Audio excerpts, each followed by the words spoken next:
SCP-7243 Existential Abatement Part 1. When most people think of an SCP, they think of the SCP itself, like the statue or the hard-to-destroy reptile, or other such monsters and anomalies. While those are concerns to the Foundation and need to be contained, there are also plenty of anomalies that produce their own waste as a byproduct of their existence. And while usually this waste isn't too harmful, it does need to be taken care of. That process is where the Acroamatic Abatement Department comes in, an entire division of the Foundation devoted to handling anomalous waste, as these substances can't simply be flushed down a toilet or burned away without potential ramifications down the line, especially if multiple types of waste intermingle. It's certainly a big problem, and as the Foundation grows and more SCPs fall under their purview, the amount of anomalous waste they have to deal with similarly grows, and it all has to be processed. The Admonition series of SCP articles deals with the Foundation trying out various miraculous ways to deal with some of their big problems, but discovering that there really are no shortcuts. Let's take a look at how they might handle their waste problem, and what the ramifications of their shortcuts are.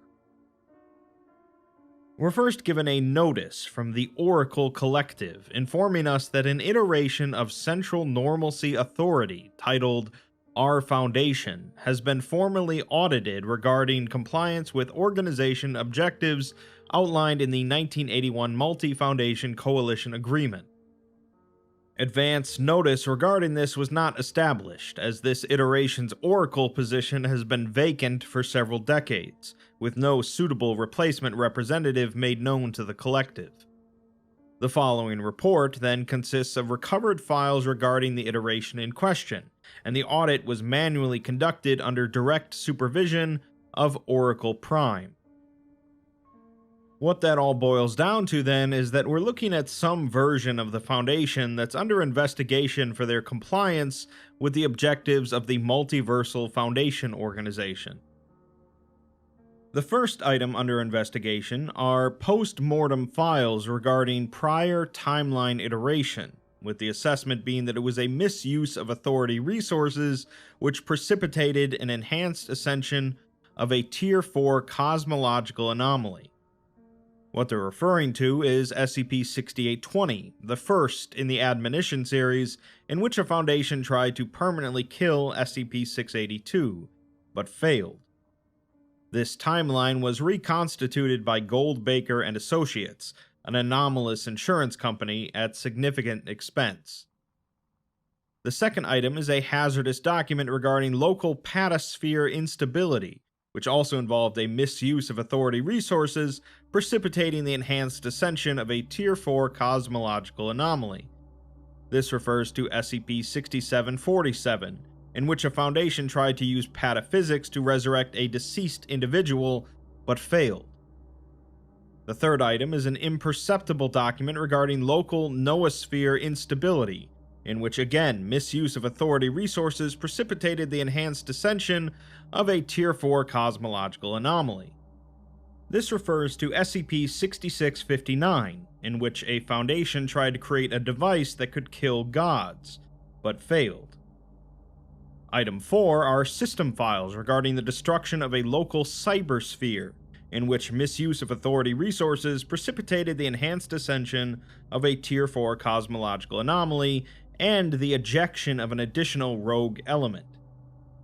This refers to SCP-6488, in which a Foundation created an AI to contain any deviant AIs, but failed. It seems then that all of the Admonition articles have been occurring in one version of the Foundation, with it being patched up from time to time. Finally, we have Item 5, compiled documents regarding an explicit breach of contract, which is what we're reading now. I wonder how this one will end up. We're provided a document from the desk of Dr. Dougal Deering, in which he discusses what waste is. It reads, What is waste? The dictionary defines, well, nothing, actually. We define. The dictionary only records our definitions. Even that term is misleading. The dictionary, as though there were only one. Merriam-Webster probably says that waste, noun, is nothing but a useless byproduct of something better. Accurate so far as it goes, but it doesn't go nearly far enough. That's our fault. The worst kind of waste they're aware of is spent nuclear fuel, or carbon dioxide in the atmosphere. Their definition was written without having borne witness to the irreducible Nascimbenium cores powering innumerable impossible mad science projects, or the infernal combustion engines punching holes in the noazone layer with their demonosulfuric emissions. That's the kind of waste our dictionary takes into account. Metal that absorbs psychic signals and grows like cancer. Balls of backward-flowing time. Orichalcum, adamant, and ectoplasm. The colostomy from out of space. An endless catalog of anomalous fallout and excreta which only we can ameliorate, because only we can see it, because we set the world up that way. But we're getting tired of seeing it. After all this time, this endless uphill landfill slog, we need to see clear blue sky beyond our horizon of trash. If only putting the waste out of mind could also put it out of sight. One might be forgiven for wishing that the very concept could be erased from our manifest of magic, as the gutters overflow with anomalous ooze and the gray goo projections turn perilously proximal. One might be forgiven for wishing that the dictionary truly did define, and that by changing the definition of waste, we could change the very thing itself. But forgiveness is never guaranteed. That's what gives it meaning. We're also given an undated photograph from Dr. Deering's files, showing a young man and woman side by side in black and white.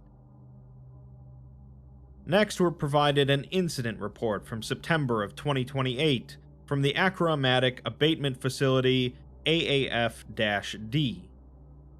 The recording officer is Dr. Nyo from Psychology and Parapsychology at Site-43, and she's interviewing Dr. Deering. His hands are bandaged, and he is sitting very still, as if recovering from heavy sedation. She begins by asking him what he was doing in AAF-D when the incident occurred, to which he says that he was supervising a flush. She asks what that entails, and he explains flatly that AAF-D is the powerhouse of Site-43's abatement plant, the single largest anomalous waste facility ever constructed. Since the effluence crisis escalated globally, it's been doing non-stop quadruple duty, so every few years they have to shut it down, for no longer than an hour.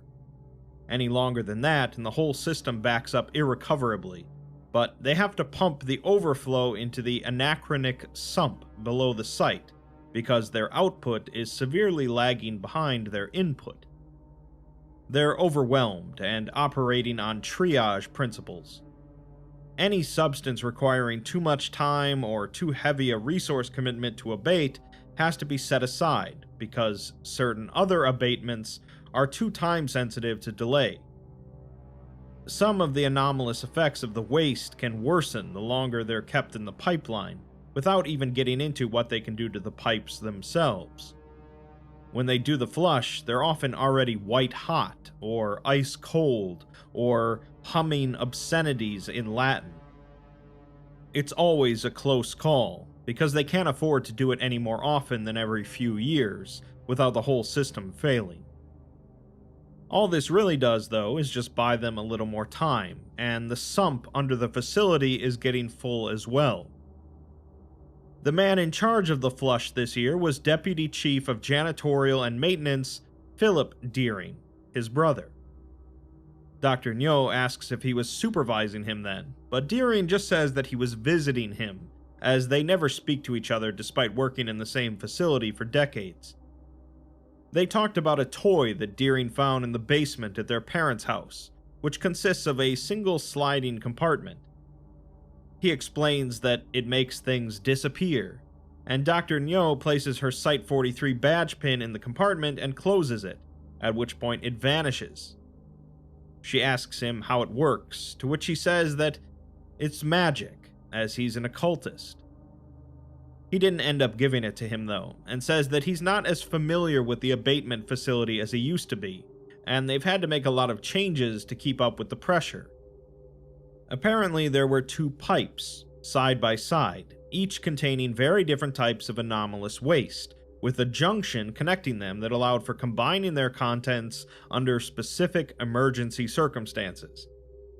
This is normally done via remote control, but there is a valve there to allow manual access during accidents, and it apparently moved when Deering bumped into it. Possibly this was due to metal fatigue, but he thinks more likely that they were already in the early stages of a total collapse, and this was just the first sign. Those pipes were full to bursting with material, when they should have been almost empty.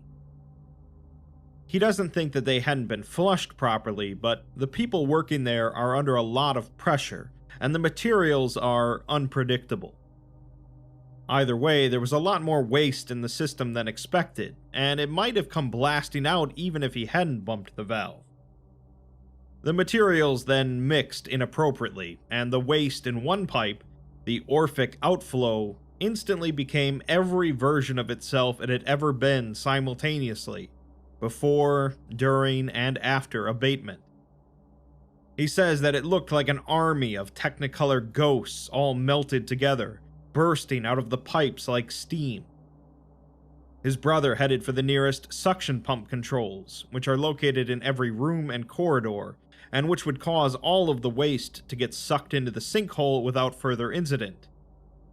He was met halfway there by something which manifested behind him, something writhing and ethereal. It sucked up most of the airborne effluents, and then crunched itself audibly down to his size. Deering begins shouting that it moved right through his brother, overlaid itself on him, coiled around him, and started to shrink. His brother's eyes rolled back, his skin shriveled in against his bones and split where his organs were, and they burst out of him. He melted into a pile all over the floor, and then it was gone. Deering heaves and begins hyperventilating for a few seconds before recovering, remarking that he doesn't think his brother felt it. Dr. Nyo says that he then turned the handle himself for the suction pump, but Deering replies that he doesn't remember. They have it on camera, however, which is how Deering's hands got injured, as the controls were compromised from the ghosts being out too long. Deering asks why they've dragged him through all this again if they have it on camera, to which she says that she just needed to hear his version for the report, which is standard procedure. She then asks how she gets her pin back, and he tells her to just shake the toy to the left, hard. He says that it was never gone, as it's just a slide to the right and a little mirror to hide the evidence. No magic at all, just a trick. We're given a note telling us that this interview confirmed Deering's initial testimony immediately after the event, in which he reported the presence of a rogue entity that killed his brother. No personnel reviewing the security camera footage of the incident, however, are able to perceive any entity, even under nestic treatment. On the recommendation of Dr. Nyo and the Chief of Janitorial and Maintenance, Deering has been prescribed 1 year's mandatory mental health leave. With that, we're finally given the file for SCP-7243 itself, which, like nearly all the admonition anomalies so far, has been given the containment class of Thaumiel, meaning that the Foundation uses it in some way to assist in containing other SCPs. We're not given the anomaly's description yet, but its assigned departments are the Parachronology Department, meaning that it deals with time in some way, the PM Center, the Logistics Branch, the Achromatic Abatement Department, and Applied Occultism. Placeholder McDoctorate is the project lead, with 058 as an advisor, and Liryn and Director Ilsa Reinders are the research heads. The containment procedures tell us that 7243 must only abate achromatic waste materials which do not exist, and cannot under any circumstances be used to neutralize anything measurably extant. This is why it has the Absentia secondary containment class, which are anomalies used by the Foundation to ensure the absence of non-existent phenomena. What this means then is that it's a bit of a tricky one to wrap your head around, as it's a device that handles things that don't exist, and the Logistics Branch maintains a global network of consolidation and supply lines for transport of non-existent material. These transports are empty, the network handles nothing, and the empty containers are voided into SCP-7243. We're given another note, presumably from Liryn, in which he states that waste is when a thing full of life and promise, a thing of beauty, is obliterated before its full potential is realized. Waste is snuffing out a light in our darkest hour. Waste is death, and he is going to kill it. We're then given a few dark, unclear photographs showing what appears to be the interior of a complex facility. This is followed by an addendum consisting of an excerpt from a research paper written by Director Reinders, titled Achromatic Abatement and You. In case of emergency, do not break glass. The abstract of the paper reads, "In principle, the Foundation only considers neutralization of anomalous phenomena where containment is infeasible and uncontainment is undesirable. Generally, if one anomaly produces another, that new phenomenon should also be contained and studied. When these byproducts are generated continuously, however, their containment will eventually become infeasible, and so the criteria is met for their disposal. Mass containment facilities, particularly those specializing in biological containment, are already equipped with immense infrastructures for disposing of conventional waste. Unfortunately, these systems cannot contend with unconventional waste, the esoteric properties of which may eventuate any number of unforeseen issues. Each year, innumerable breaches are caused by the reaction of multiple anomalous substances in spaces they should never have occupied in the first instance. Garbage dumpsters, sewage tanks, ventilation systems, and the like. This leaves our most crucial sites with the issue of storing, transporting, and neutralizing large concentrations of volatile, esoteric effluents on a case-by-case basis, for an arbitrary number of anomalies with arbitrary properties ad infinitum. This is the ever-progressing front on which achromatic abatement does battle.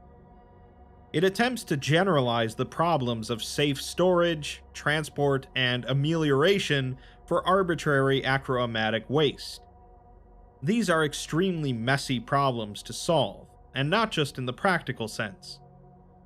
Theoretically, achromatic abatement deals in the development of containment and neutralization techniques for all possible anomalous effects, and accounting for their potential interactions with all other anomalous effects.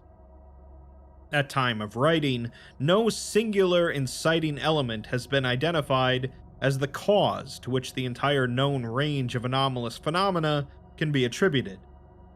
In the opinion of this achromaticist, no such element exists. Definitionally, anomalies subvert generally accepted models of how reality works, and so their classification is determined by whether they are congruent with our limited human understanding. There is no Swan boson or similar phenomenon that grants a substance the quality of define expectation. It is therefore impossible to develop a comprehensive technique which can strip any arbitrary substance of its anomalous properties with certainty, short of developing rigorous scientific explanations for those properties and conveying them pedagogically to the human populace entire. As such, the primary approach of achromatic abatement has been to group esoteric substances into broad classes based on their properties, developing containment and treatment strategies for each class and subclass therein. This classification system is necessarily non-rigorous, and cannot comprehensively describe all achromatic material, for reasons aforementioned, but a more effective model has yet to be developed. Next, we have some correspondence between Liryn and the chief of janitorial and maintenance, who is also his brother's wife. She accuses him of killing her husband, to which he replies that if he had had even 1 second to react, he would have tried to save him, but he's sorry the system let him and her down. He's sorry they let it decline so far and so fast, and at this point they can't even begin to predict how these increasingly volatile materials will interact with each other and their obsolete equipment. The entity which killed his brother could have resulted from any number of things, and all they can do is rededicate themselves to the cause he gave his life for. She only responds, however, that he killed her husband. Only him. He says that nobody on Earth understands what she lost the way he does, and he understands if she needs someone to blame, as he's the head of achromatic abatement. They can't lose sight of the fact that what killed him was an extreme statistical outlier under nobody's control, and after all of their efforts, things like that still exist and are even multiplying. If they dwell on their mistakes, they'll overtake them, so they can't give up on their quest to figure out where all of this is coming from and how to send it back there. She replies that he can't even call Philip his brother, not even in a letter, and tells him to take responsibility for once in his life. There never was an entity, as he's the only one who claims to have seen it, and whatever he might believe, he's not that important. When she asked Philip if Liryn was coming to his deputy chief promotion, he said probably not, as he'd be too ashamed.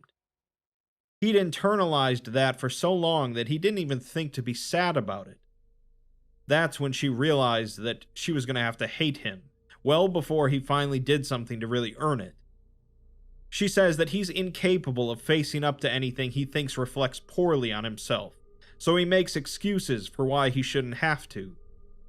He can't attend the ceremony because of a scheduling conflict, not because he can't stand admitting that he shares DNA with a glorified janitor.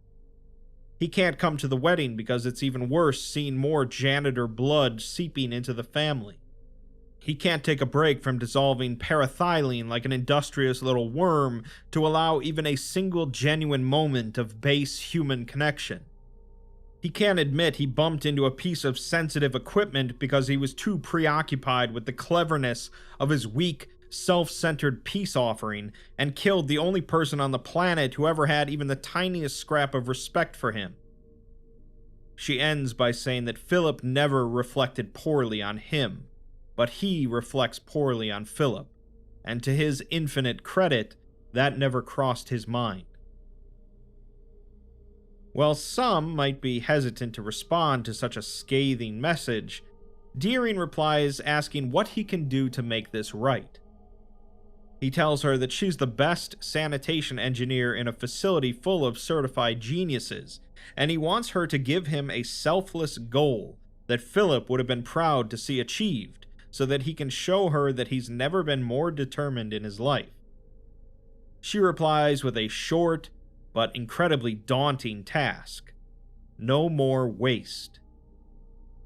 He says, okay, and later, through a series of messages, that he's working on it, and that he can see it on the horizon, but he's going to need her help to see it through.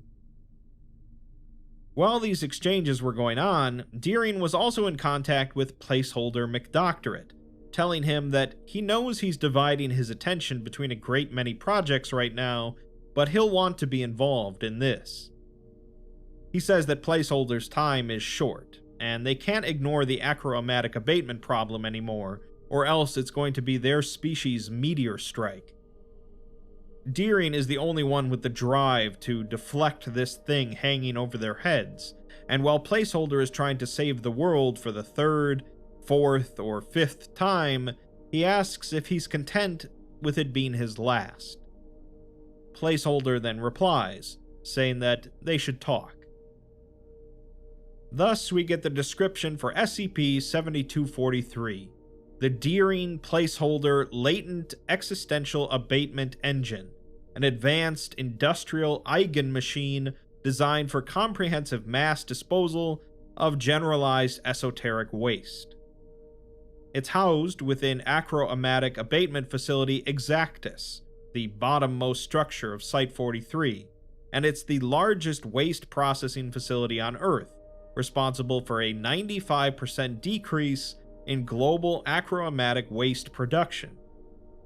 From the baseline perspective, the engine processes no waste, as rather than actively detoxifying esoteric effluents like most abatement, it instead performs a novel procedure which ensures the non-existence of any effluents which it would be used to abate.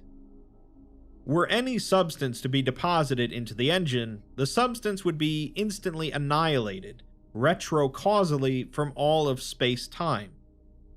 This means then that the substance would never have existed at all, and thus could not have been deposited into the engine in the first place. This paradoxical scenario would normally generate a buildup of retrocausal quanta, which would induce a ZK-class temporal paradox.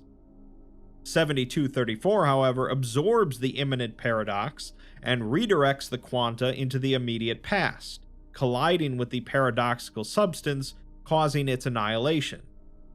This forms a stable time loop, wherein the substance's non-existence is self-justifying. To an observer, then, 7243 prevents the creation of any waste which it would be used to neutralize, because it essentially erases it before it even exists. This means that as long as all the necessary infrastructure remains in place and functional to deliver any waste to the engine, no waste will ever manifest at all. In other words, they have to keep dumping empty barrels into the engine so that nothing ever appears in those barrels. To date, 97% of all anomalies that would normally generate waste no longer do so thanks to the existence of 7243. We're then provided an audio transcript taken from the Site-43 achromatic abatement section, shortly after the initial approval of 7243. Liryn's sister-in-law, Amelia, is paging through the schematics and calls him insane, as this will never work, and in the best-case scenario, the Temporal Anomalies Department has to assassinate him last week. He replies that it's just math, with 1 minus 1 equaling 0, but she says it's more like 1 plus minus 1 equals minus 1 plus 1. She asks how he can even build something capable of this, which he says is why he brought Placeholder on board, who's certain that they can do this as written, and they've consulted with Rangers, so the failsafes are foolproof. Amelia is not convinced, however, and tells him that this is a mistake that will all come crashing down. Liryn says it won't if it's built properly, with redundancies and the best engineering they have available. This is how they kill waste, or maybe it will kill all of them, because she was too busy being angry at one man to put in the work of protecting the entire human race. She can squander her talents building cisterns and pipelines for acres of gunk they'll never be able to wade through if that's what she thinks is best. In the end, Amelia gets on board, and 7243 is built as planned. The document continues with the operational mechanics for the engine, stating that it only abates materials which do not exist, and actually cannot process anything which does measurably exist. Essentially, the fact that a waste material exists at all means that it will never be processed by the engine, and must be abated by conventional means. Attempts to deposit any existing materials into the engine are invariably futile, as some sequence of events will occur that make it so that the materials never arrive at the engine. Typically, these are logistical failures, such as crates falling off a cargo ship, or the ship itself sinking, or any number of other chaotic and disastrous events that prevent the material from reaching the engine. Fortunately, this means that if a waste material does come into existence now, the Foundation knows that it will never reach the engine, so they don't have to make any disastrous attempts to send it that way. As mentioned, the logistical networks for everything still have to be in place for all waste material, existent or not, but if a material does exist, the Foundation can reroute the waste to backup facilities. It's noted also that the engine is highly sensitive to local chronological shift, and if a shift occurs, it is configured to reference the causal dependencies of its surroundings to reinforce its own chronology. There are 7 identified personnel, including Liryn, Liryn's brother, Amelia, and Placeholder, on whose actions the engine is causally dependent. So in case of an impending XK-class event, it's crucial that these individuals or their remains remain nearby. We're also told the origin of the engine, with Liryn returning from an extended leave of absence in 2029 with newfound interest in novel achromatic abatement techniques. He submitted several project proposals advocating for the creation of experimental abatement mechanisms based upon various parascientific theories, but all were denied based on excessive cost and/or lack of methodological confidence.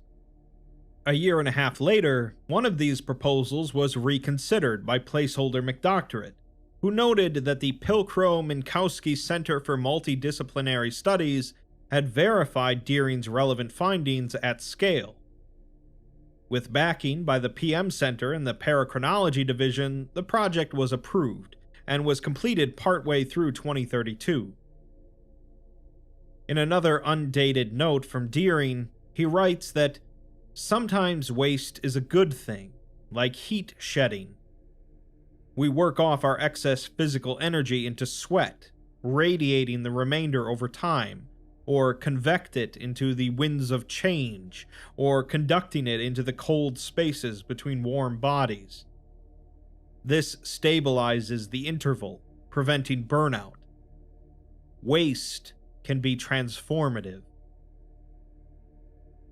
For the following section of the document, we're given another notice from the Oracle Collective, alerting us that these documents exhibited temporary alteration from the perspective of our timeline, during and as a direct result of a local perceptual shift, so they're presented as they appeared during the time frame they describe.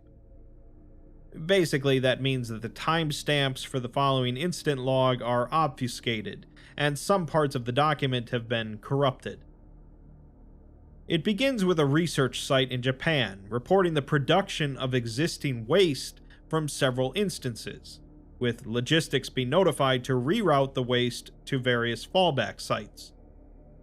It then reports full production of waste by all of the respective instances, indicating a comprehensive failure of its dedicated supply line within 80 hours. Logistics halts the relevant operations for immediate inspection. A containment site in Japan also reports full production of waste by all of their respective instances, indicating a collective failure of Japan's dedicated supply lines, so additional logistics personnel are deployed for inspection. They're unable to discern the cause of this eventual supply failure, and local fallback facilities have exceeded their capacity, so the excess is redirected to Australian fallback sites.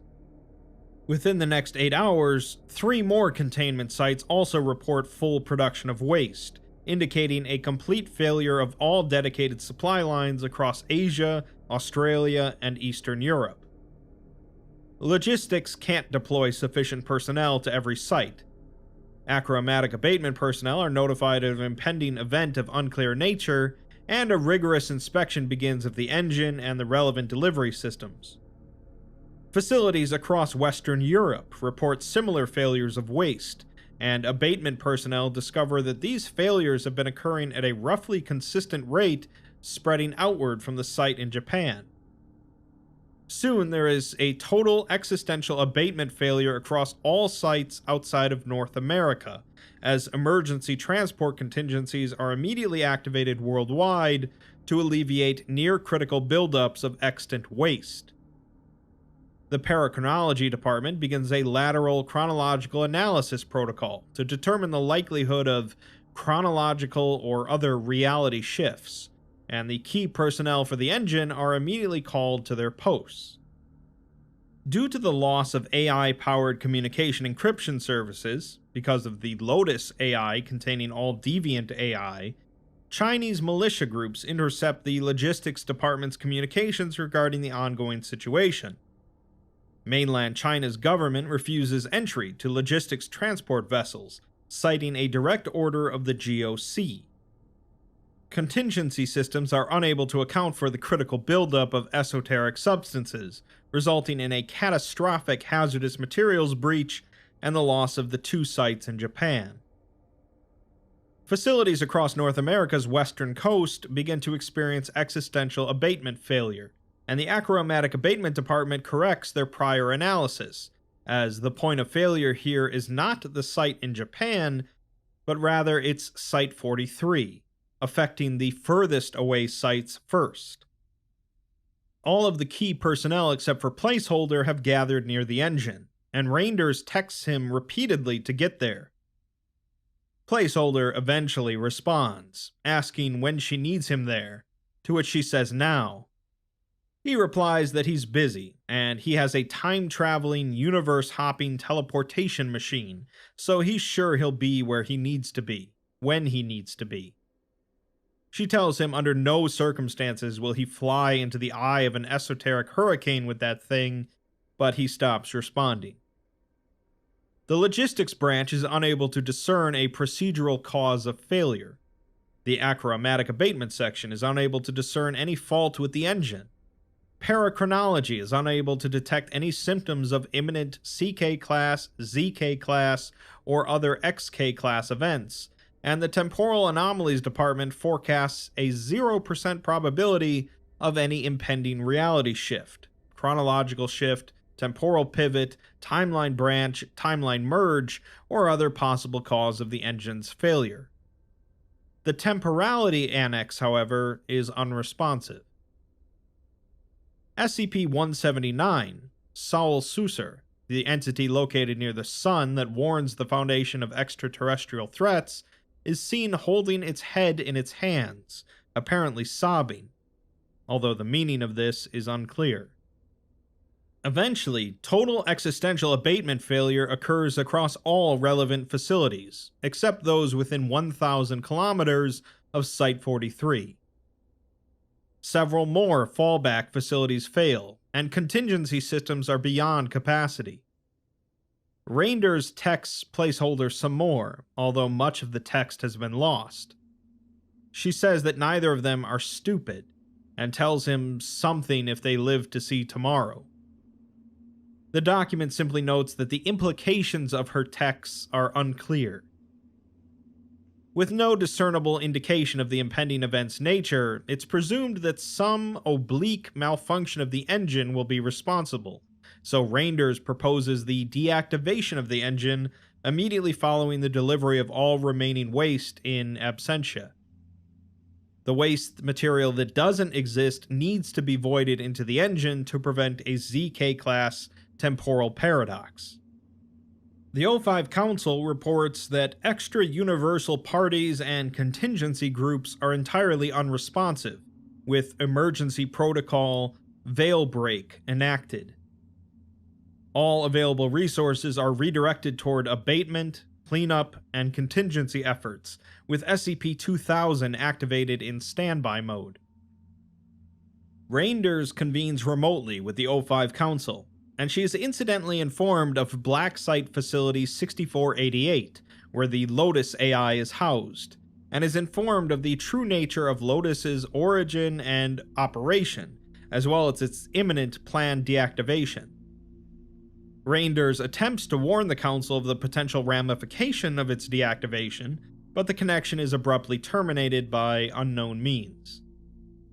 She proceeds to disassemble and jury-rig nearby terminal components into a makeshift broadcast system, and attempts to hail Facility 6488 and all nearby sites, calling for any available respondents. As the final waste cart approaches the engine, all remaining personnel prepare for the first ever complete deactivation of the engine. Around the same time, Lotus begins its deactivation sequence, causing an unprecedented release of highly deviant artificial intelligences into various digital systems, globally and beyond. The engine successfully commences shutdown, with no faults detected. Deering begins arguing with Reinders, maintaining the position that their deactivation of the engine is the very event which retroactively caused this whole situation. The Paradox Exodus engine is then co-opted by Rogue AI, causing it and Placeholder to demanifest from consensus reality. Deering is interrupted mid-conversation by the spontaneous reactivation of the engine, with all internal cores hyperactivating, triggering chronological reinforcement contingency protocols. Reinders orders the immediate shutdown of the engine via analog manual override, but maintenance personnel report confusion as the facility's PA system broadcasts conflicting instructions in a near-perfect imitation of Reinders' voice. Deering approaches Amelia, procures a heavily modified Temporal Anomalies Department jump watch from his pocket, and begins tapping it in frantic rhythm. Reinders exclaims and pulls Deering towards herself, attempting to stop him, but the device activates and both of them disappear. As the engine's latent stores of existing waste and paradoxically reinstated non-waste approach critical mass, an intense red hue begins to permeate the area. Multiple possible iterations of two of the Foundation doctors begin to manifest and overlap, signaling an imminent Copenhagen decoherence event. Amelia vocalizes distress and quickly exits the facility. The local time, as measured by all electronic devices, cycles rapidly through the calendar year, and the engine's scheduled automatic reference check triggers 122 times in quick succession. Apparitions of Deering attempt to override this every 3 seconds, but in his absence between attempts, the override is deemed inauthentic. The engine is unable to locate sufficient anchors for its definitive chronology, because most of the key personnel are absent, so it's forced to utilize a probabilistic metric, with multiple attempted micro-adjustments overlapping in local space-time. A large film projector reel manifests within Dr. Neo's skull, killing her instantly, and iterations of another doctor draw concealed weapons, firing upon each other simultaneously. Maintenance personnel begin to sever their own fingers and uncontrollably consume the lost blood. A fourth sublevel then manifests above the facility, containing something that is immediately aerosolized by ambient thaumic blood and incorporated into a coruscating halo suffusing the bedrock. Achromatic decontainment events increase in frequency and severity 7-fold, as Amelia sprints down a narrow hallway towards an emergency bunker, but she trips over her own corpse and is knocked unconscious by the fall. Here, the document really becomes sparse, with something both exploding and imploding, something stated to must not exist and something that must exist, until the document states an error of a bad connection and ends. There's a lot to unpack there, but even more that's left as a temporary mystery of what exactly occurred in both the abatement facility and with the engine.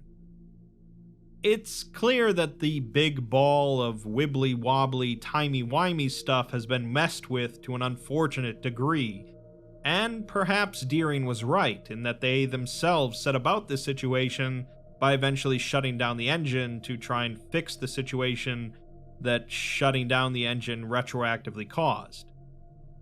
It's a lot to wrap your head around, and it's also unclear what Lotus has to do with it, as the engine doesn't involve an AI, and what exactly Placeholder is up to. We'll find out more in part 2, but obviously things never go too well when someone at the Foundation tries to find a miraculous solution to a big problem.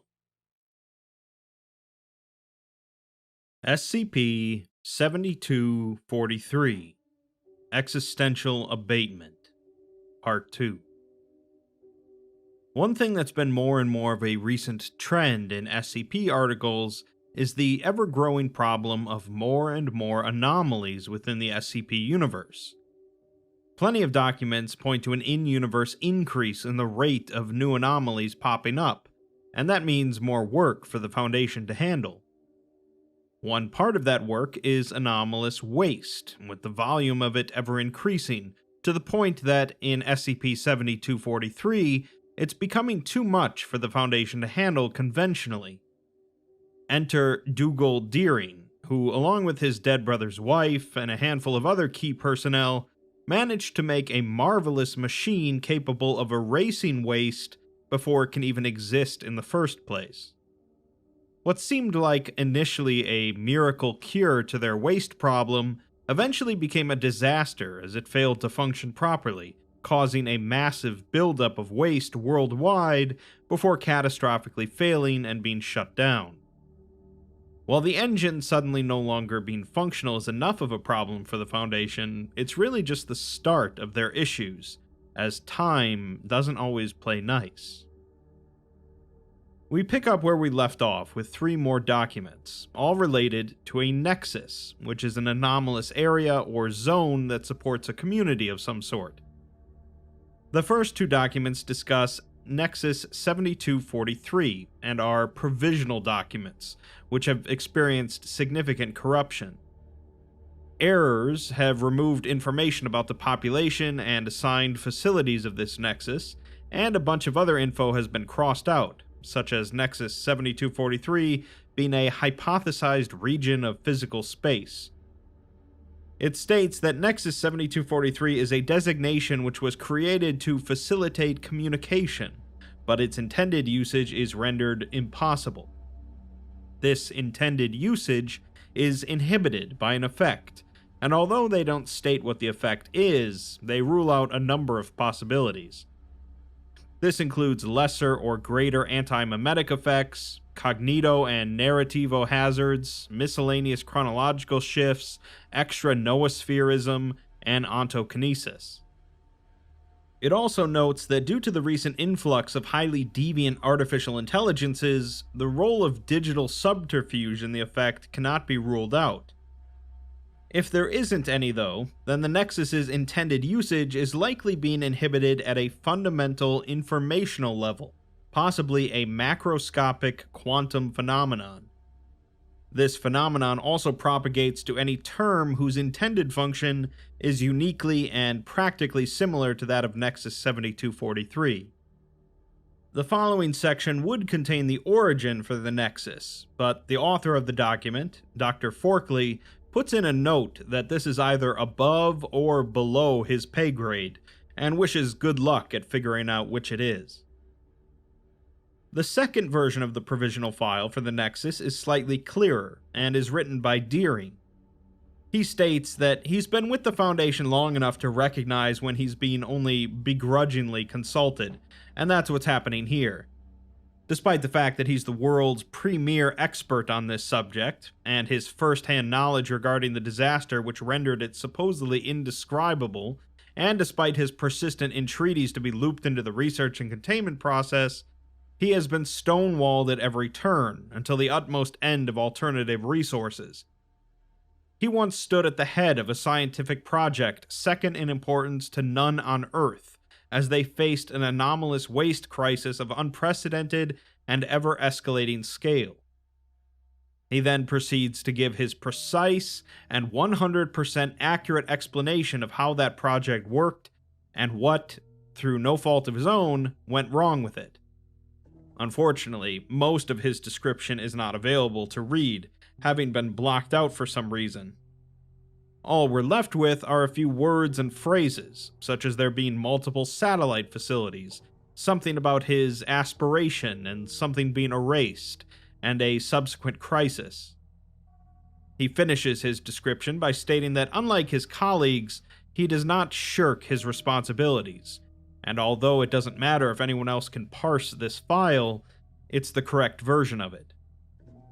In a note from Dr. Blank of the Records and Information Security Administration, he tells Deering that while they appreciate his submission, they are not a recreational library, so the accuracy of their archives is an instrumental goal. From a pragmatic perspective, the document he has created is far from correct, and really fails to communicate much of anything.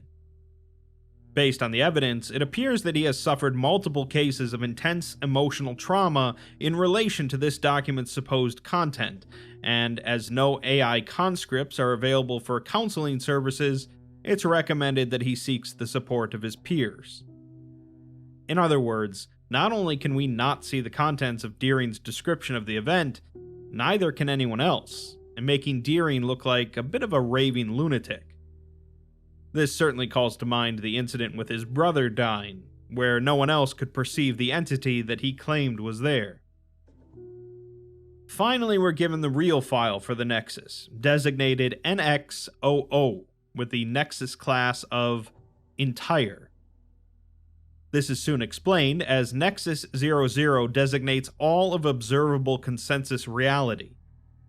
This includes any other extra-universal space which is tethered to or interfaces with reality in a coherent fashion, and any region which can successfully be referenced within consensus reality is itself an extension of consensus reality, and therefore comprises the Nexus. Obviously, it isn't a single continuous physical surface, and incorporates various physically disconnected locales which are at least informationally adjacent to consensus reality. This includes embedded pocket universes, regions of non-existence, areas with extreme anti-memetic influence, a local breakdown of conventional physics, or hazardous nomenclative influence, such as the SCP-4000 forest. There is, however, evidence that there are points and/or boundaries of informational discontinuity which are not included in the Nexus. In other words, there are spaces or points that cannot be informationally referenced, or, to put it plainly, they can't be described in any way. These spots might exist physically in our universe, but due to this trait, they are not included in the Nexus.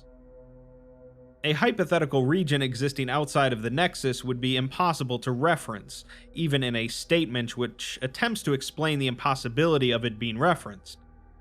An extreme degree of vagueness, implication, and definition in the negative is required to express discrepancies between physical and informational realities, as any truth statement regarding the physical nature of such a discrepancy is incompatible with the informational makeup of the universe. Functionally, Nexus 00 is an inverse of the Nexus 7243 designation, meaning that since they cannot actually refer to Nexus 7243 as existing, they have to refer to Nexus 00, which is pretty much everything in existence other than Nexus 7243. It's a lot to wrap your head around for sure, but let's keep going. Both before and during the efforts to resolve the global fallout of the Lotus incident, which involved essentially the loss of all AI constructs across the world, there was a staggering increase in the production of esoteric waste substances at all containment areas and sites. Apparently, coincidentally though, the logistics branch noted an inexplicable surplus of infrastructure for esoteric substance collection and distribution, equating to a 100-fold increase in their esoteric waste processing systems. Logistics attempted to construct the emergency duplicate systems necessary to handle all the excess waste, but it became gradually clear that all of the schematics, blueprints, and methodological descriptions of the waste processing systems had become subject to an effect, assumed to be a byproduct of the aforementioned incident. The effect is implied to be connected to 7243, meaning that it can no longer be described or referenced directly in any way. As these systems could not be reverse engineered, the duplicate systems could not be constructed, nor could any similar systems be designed, as an effect pervaded all attempts. The Foundation's understanding of esoteric waste was found to be strikingly underdeveloped, and all relevant pre-existing technologies had been rendered incomprehensible. Their analytical and communicative struggles were also exacerbated by constant interference from rogue AIs, prohibiting any combined effort to properly contend with redundant anomalous substances.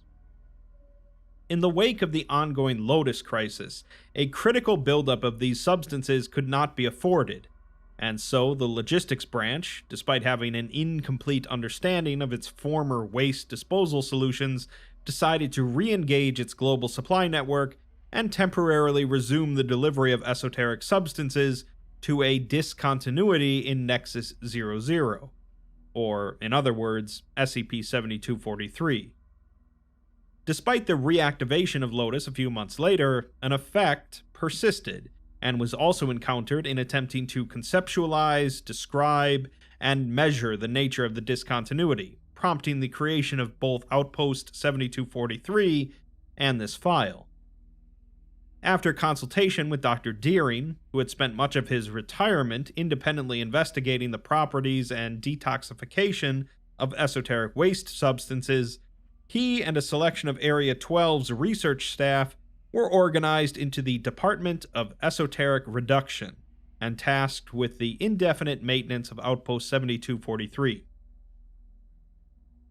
To break all that down, the incident with 7243 occurred shortly before the planned deactivation of Lotus, which was being shut down because it was containing every AI in the world on the basis of them all becoming deviant, and the Foundation relies a lot on AI. We still haven't gotten to the cause of the whole incident, but it seems that in the aftermath, the nature of 7243 has become completely disconnected from consensus reality, preventing anyone from describing it, as well as seemingly erasing its existence from the Foundation's memory, both digitally and personally. Since the engine is no longer functioning, at least as it used to, all of the anomalous entities that it was previously working to prevent their waste production are now fully producing anomalous waste. The Foundation, having lost all memory of the engine, are now suddenly saddled with an enormous waste problem that seemingly came out of the blue, but they also have all of this logistical infrastructure for handling waste.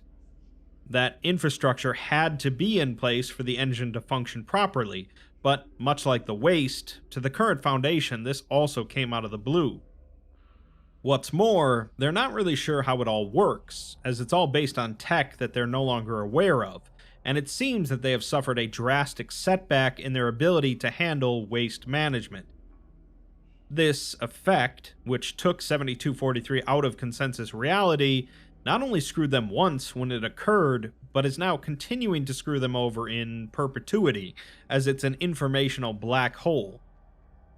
Liryn was then consulted, not because anyone knows about his history with 7243, but because he's spending his retirement investigating esoteric waste, so he's seen as an expert on the field. Based on the last provisional document, though, Liryn remembers everything that occurred, and tried to tell everyone about it, but since no one else can even see that information, he's seen as just a bit crazy. During the incident with SCP-6488 and Lotus, the Foundation instituted Project Sargasso, which involved essentially turning normal humans into AI agents to prevent them from being imprisoned by Lotus. It seems, though, that not even these AI agents can perceive anything to do with 7243 or information related to it, So instead, Deering just recommends that they set up containment facilities around any boundaries outside of Nexus 00, which is pretty much just near 7243, and they continue to try and handle the waste as they can by tossing it outside of consensus reality, meaning tossing it into 7243. When Lotus was finally neutralized a few years later, it still didn't allow 7243 to be referenced, despite this situation seeming to stem from Lotus in the first place. Once it was neutralized, though, Placeholder McDoctorate reappeared in consensus reality, but he's unable to provide any context pertaining to his correspondence with Reinders during the Lotus incident, with both of them agreeing that interference and impersonation by rogue AI was responsible for any logical discrepancies. We're then given 3 more nondescript images of what appeared to be the interior of a facility, followed by another note from Deering. In it, he says that he doesn't care what anyone else thinks, as nobody has lived with this subject longer than he has, not even Reinders. Maybe he didn't invent the science or get a 7-decade crash course on the workings of the universe, but he's the first person to attempt a real and lasting solution to this problem. Everyone before him was just laying track, and that doesn't take much imagination. Well, he's been imagining what the terminal looks like for 30 years. Maybe that's why he's the only one who still remembers.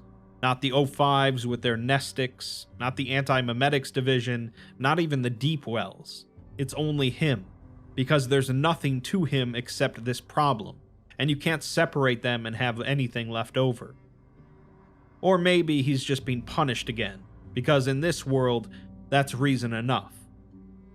He doesn't care though, as he can handle it. He can handle all these small-minded idiots treating him like a fool, as he's been ignored before. And while they're passing him by on their way from nowhere to nothing, he'll be working towards the goal, just like always. He's pouring every waking moment into the black hole that swallowed everything he loves. He then writes what he hears rattling around down there, but it's not visible in the document. He writes that something still exists, and he's going to get someone out of there. We're then provided another notice from the Oracle Collective, who is not affected by the effect blocking information about 7243, which informs us that not only was SCP-7243 removed from consensus reality in this timeline, but actually all of Site-43 and the surrounding area was. Since Site-43 was the headquarters for the Foundation's Achromatic Waste Department, it makes sense why they would have lost so much information about how to handle the waste. The note also says that the Oracle Collective has additional documentation about Deering's activities during the last 7 years, primarily with him trying and failing to make contact and restore access to Site-43, and those documents are available upon request. Document corruption, meaning the blockage of information about Site-43, ends at this point due to the dramatic reality restructuring event which we're about to get to. Scenario EE-001 was a recurring catastrophic containment failure that was eventually contained through an amelioration of its effects. In 2043, on September 8th, around 7 years after the initial incident, the following events occurred at Site-43.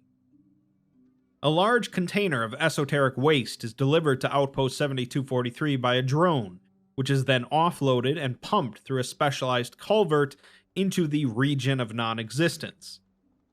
As the waste passes outside of consensus reality, however, the outpost records a 3.8 magnitude earthquake, apparently originating outside of consensus reality. News of this seismic event is communicated to Deering, but no immediate response is ordered. Parachronometers buried beneath the outpost begin to detect a gradual increase in local chronological stability, which is incongruent with any previous spikes in ambient readings.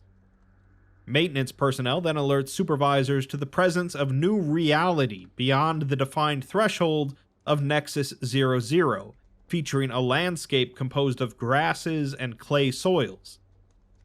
News of this is communicated to Liryn, but again, no immediate response is ordered. Liryn, however, privately contacts Dr. Reinders, informing her of the ongoing events and expressing a level of shock and enthusiasm. Reinders, however, simply terminates contact. Personnel continue to report unusual activity near the boundaries, as Reinders arrives at the outpost in an off-road Foundation escort vehicle and produces emergency Level 6 credentials. She proceeds to access Outpost 7243's primary control center, triggering the facility-wide alarm system.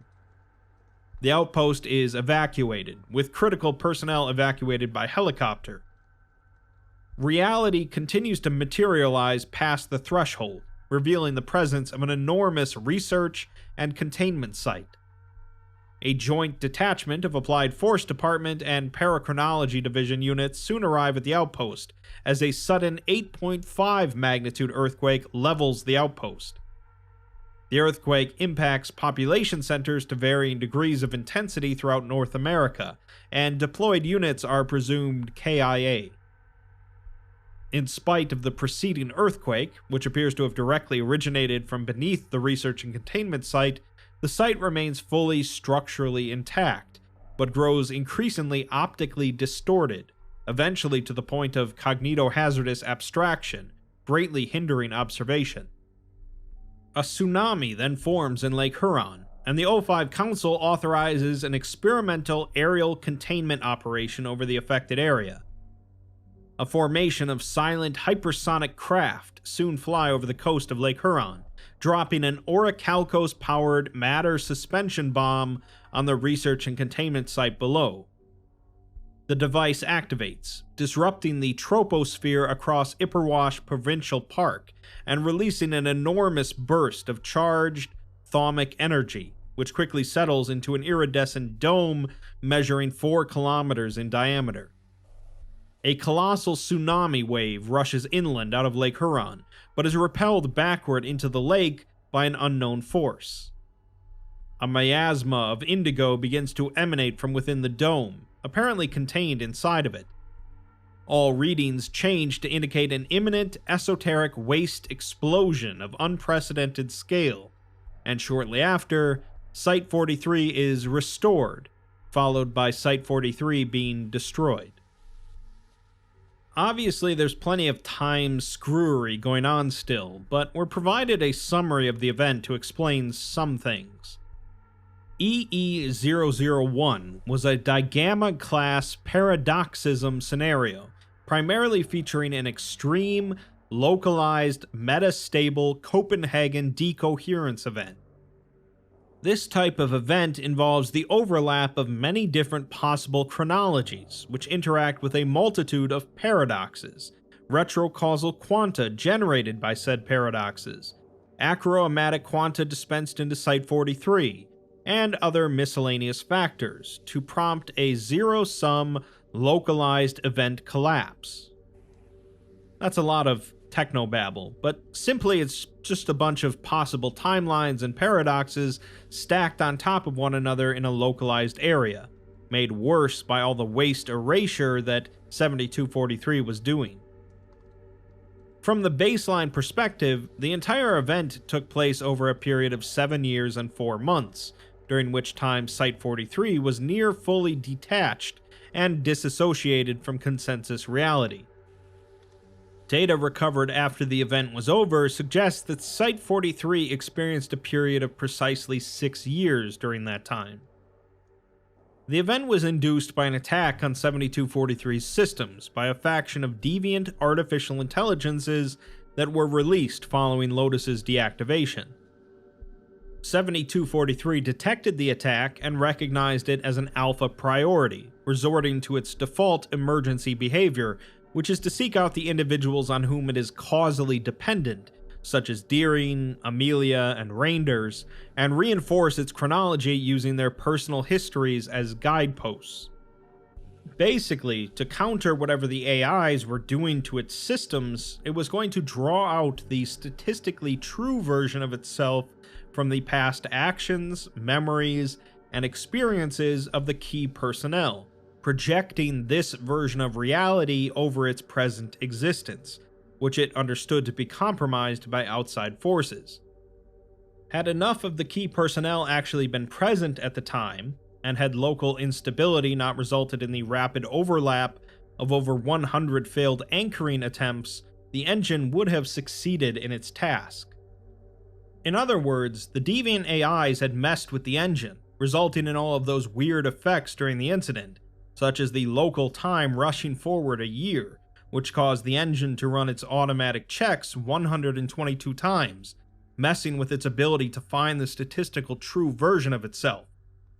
Those weird effects also resulted in all of the key personnel being either dead, incapacitated, or missing, so the engine failed to fix itself. Its systems therefore attempted to construct a version of events wherein none of the key personnel were involved in its creation, or even in the history of Site-43. This resulted in the engine summing numerous contradictory facts and projecting them as objective truths to be realized simultaneously. Because of this, Site-43 and surrounding areas rapidly fell out of sync with the remainder of the universe and disassociated to an estimated 98% completeness.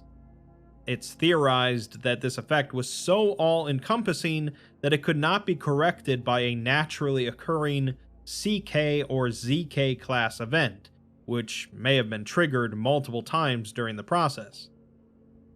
The engine, now isolated with the rest of the area in an uncompassable extra-ontological location and its functions expedited by surviving on-site personnel, modeled an uncountable number of irregular chronological paths, systematically eliminating any options which contradicted its core directives. It was able to identify a preferable chronology within a distorted period equivalent to roughly 7 years. The force of the recoherence of the surrounding area, which is actually a nexus in its own right, Nexus 94, was sufficient enough to overpower the influence of any remaining temporal paradoxes. Following a sharp increase in the appearance of new matter, the entire nexus was reconstituted in the span of a single day. In the wake of Site-43's original decoherence, the Department of Esoteric Reduction was established to compensate for the loss of the achromatic abatement section, its methods, and its institutional knowledge. Esoteric Reduction constructed the outpost at the boundary to Site-43 as a headquarters for the monitoring of the dissociated zone, as well as a logistics hub managing the transport of esoteric effluents to Nexus 94.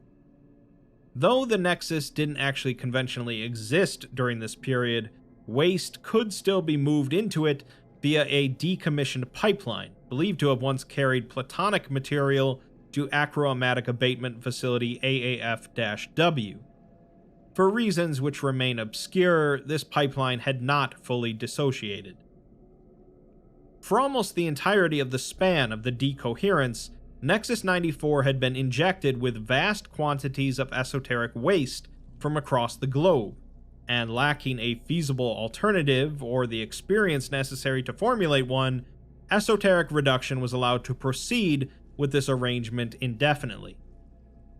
Data recovered afterwards suggests that the majority of this waste was successfully ameliorated by surviving personnel within the discontinuity. Upon the incident of Site-43's return to consensus reality, the remaining waste was absorbed into the environment at rapid speed, mixing and fusing with the remaining volatile achromatic and retrocausal quanta within the site to concoct a disastrous chain reaction. A protective energy shield was then deployed over the area, containing the deleterious effects of the impending reaction, but doing nothing to preserve its contents.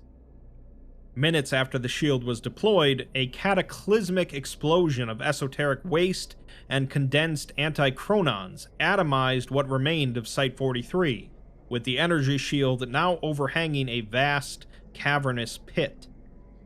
Cleanup operations discovered a single member of Site personnel unconscious, but alive, at the perimeter of Nexus 94.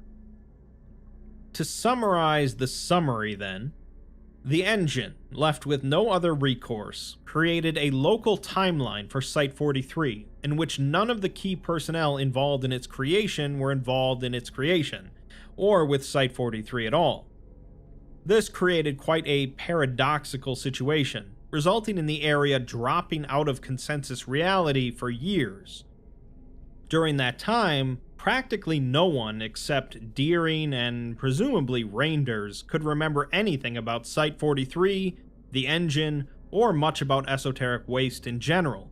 But thanks to Liryn's involvement, they continued to dump all of this excess waste into the void, which took care of it. What was actually happening was that the personnel stuck on the other side were still using the engine to get rid of all the waste, but the engine couldn't properly dispose of it the way it used to, thanks to the decoherence. Eventually, the engine was able to identify a preferable timeline after 7 years, reconnecting the area to consensus reality, but upon doing so, all of that buildup of non-existent waste collided with the timeline, creating a disastrous chain reaction that probably would have really gotten out of hand. The Foundation acted quickly though, dropping a bomb that created a shield of energy around the area, containing the reaction and just resulting in the area becoming a massive, cavernous pit. They did manage to find one person alive in the area though. We're then provided a transcript of the video footage recovered from the personal uniform camera of Amelia Terosian Liryn on September 8th, 2043. Amelia is standing in the operations control room of Abatement Facility AAF-X and has activated the engine's referent seeking mechanism for the 486th time. The program runs, and spatial flexures are visible through the observation glass as a klaxon sounds. The chronological stability indicator then flashes green, and the floor beneath Amelia disappears for 10 frames of footage, during which the chasms below are visible and she falls towards the center of the earth. She experiences this as a sudden jolt and staggers back, with the soles of her boots now detached and fused with the reformed floor.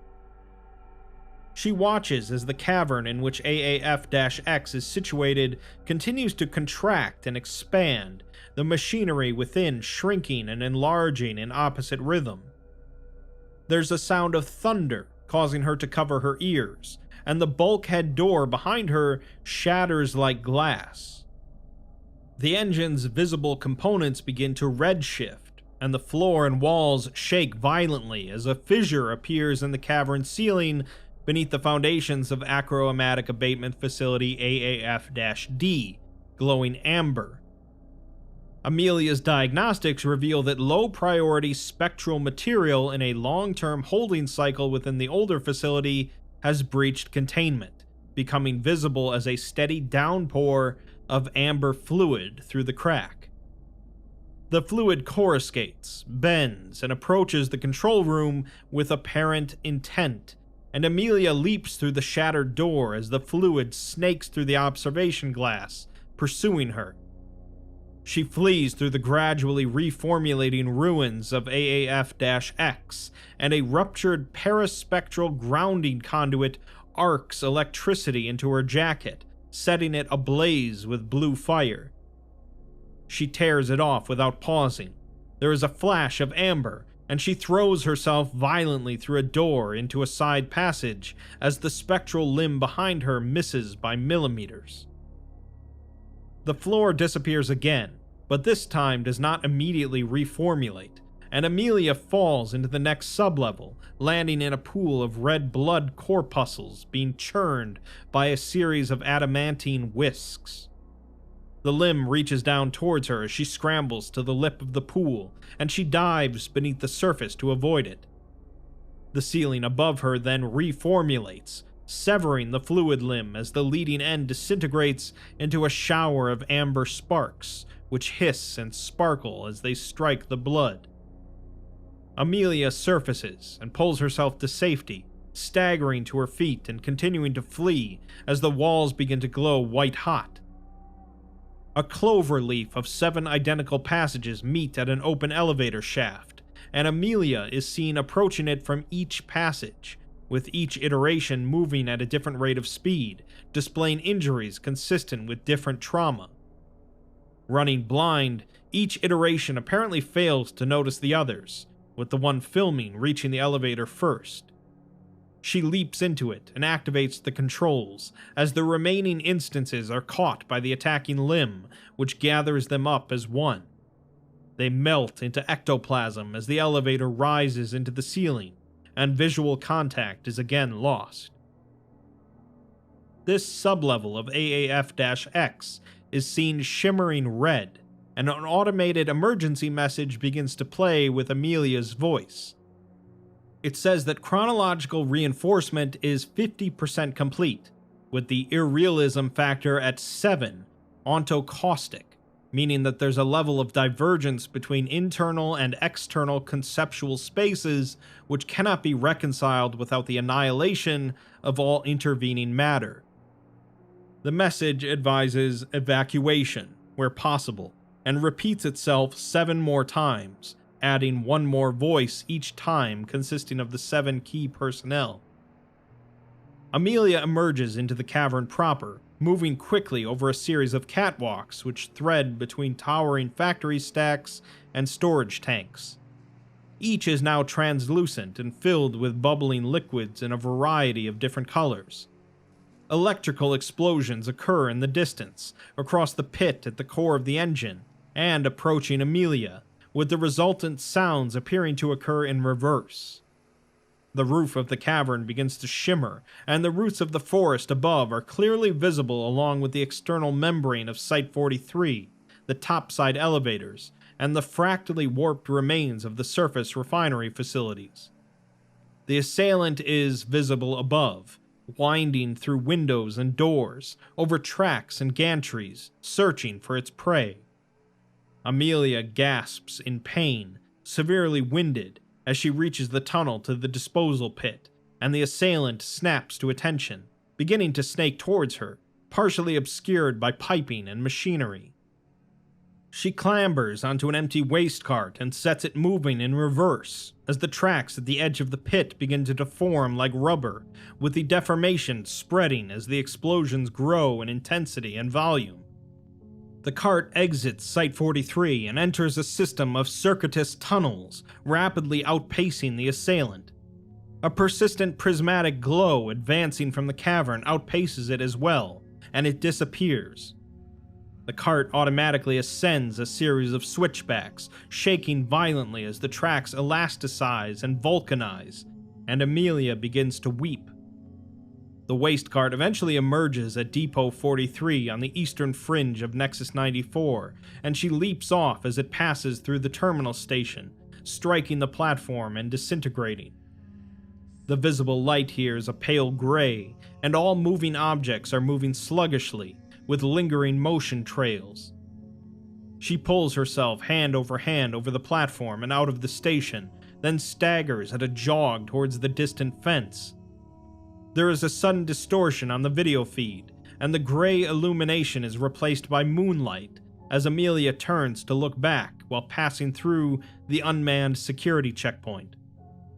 Her immediate surroundings are color-tinted correctly, but the interior of the as-yet dissociated space remains grayscale.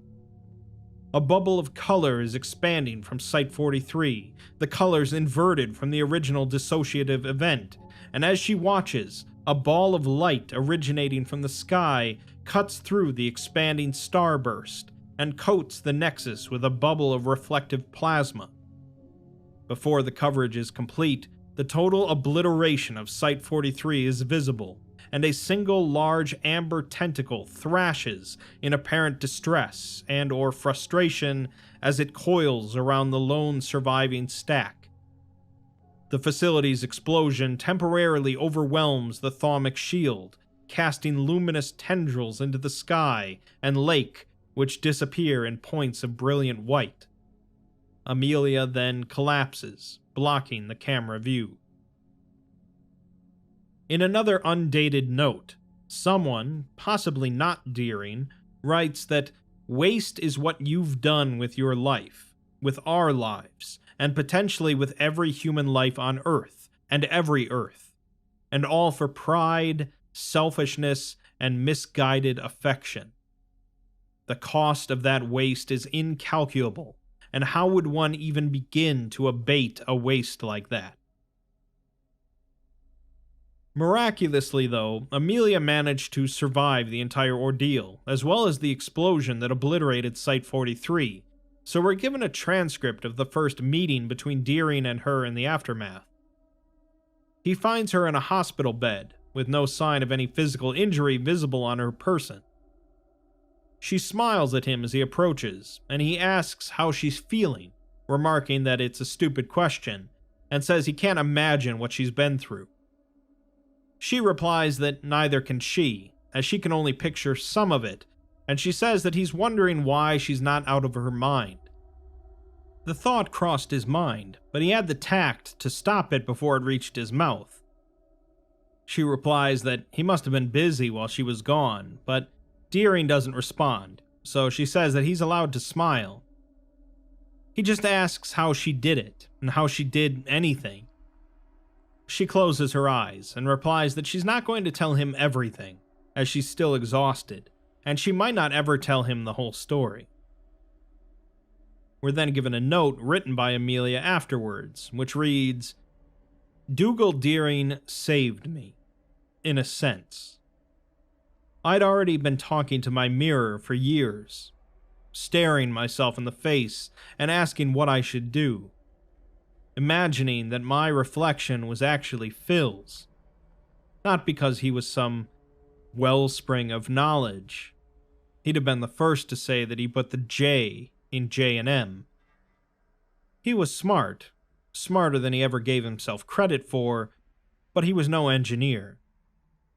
He fixed vending machines while I calibrated semioplasma correctors, handled technician schedules while I designed Orichalcos auto defactories.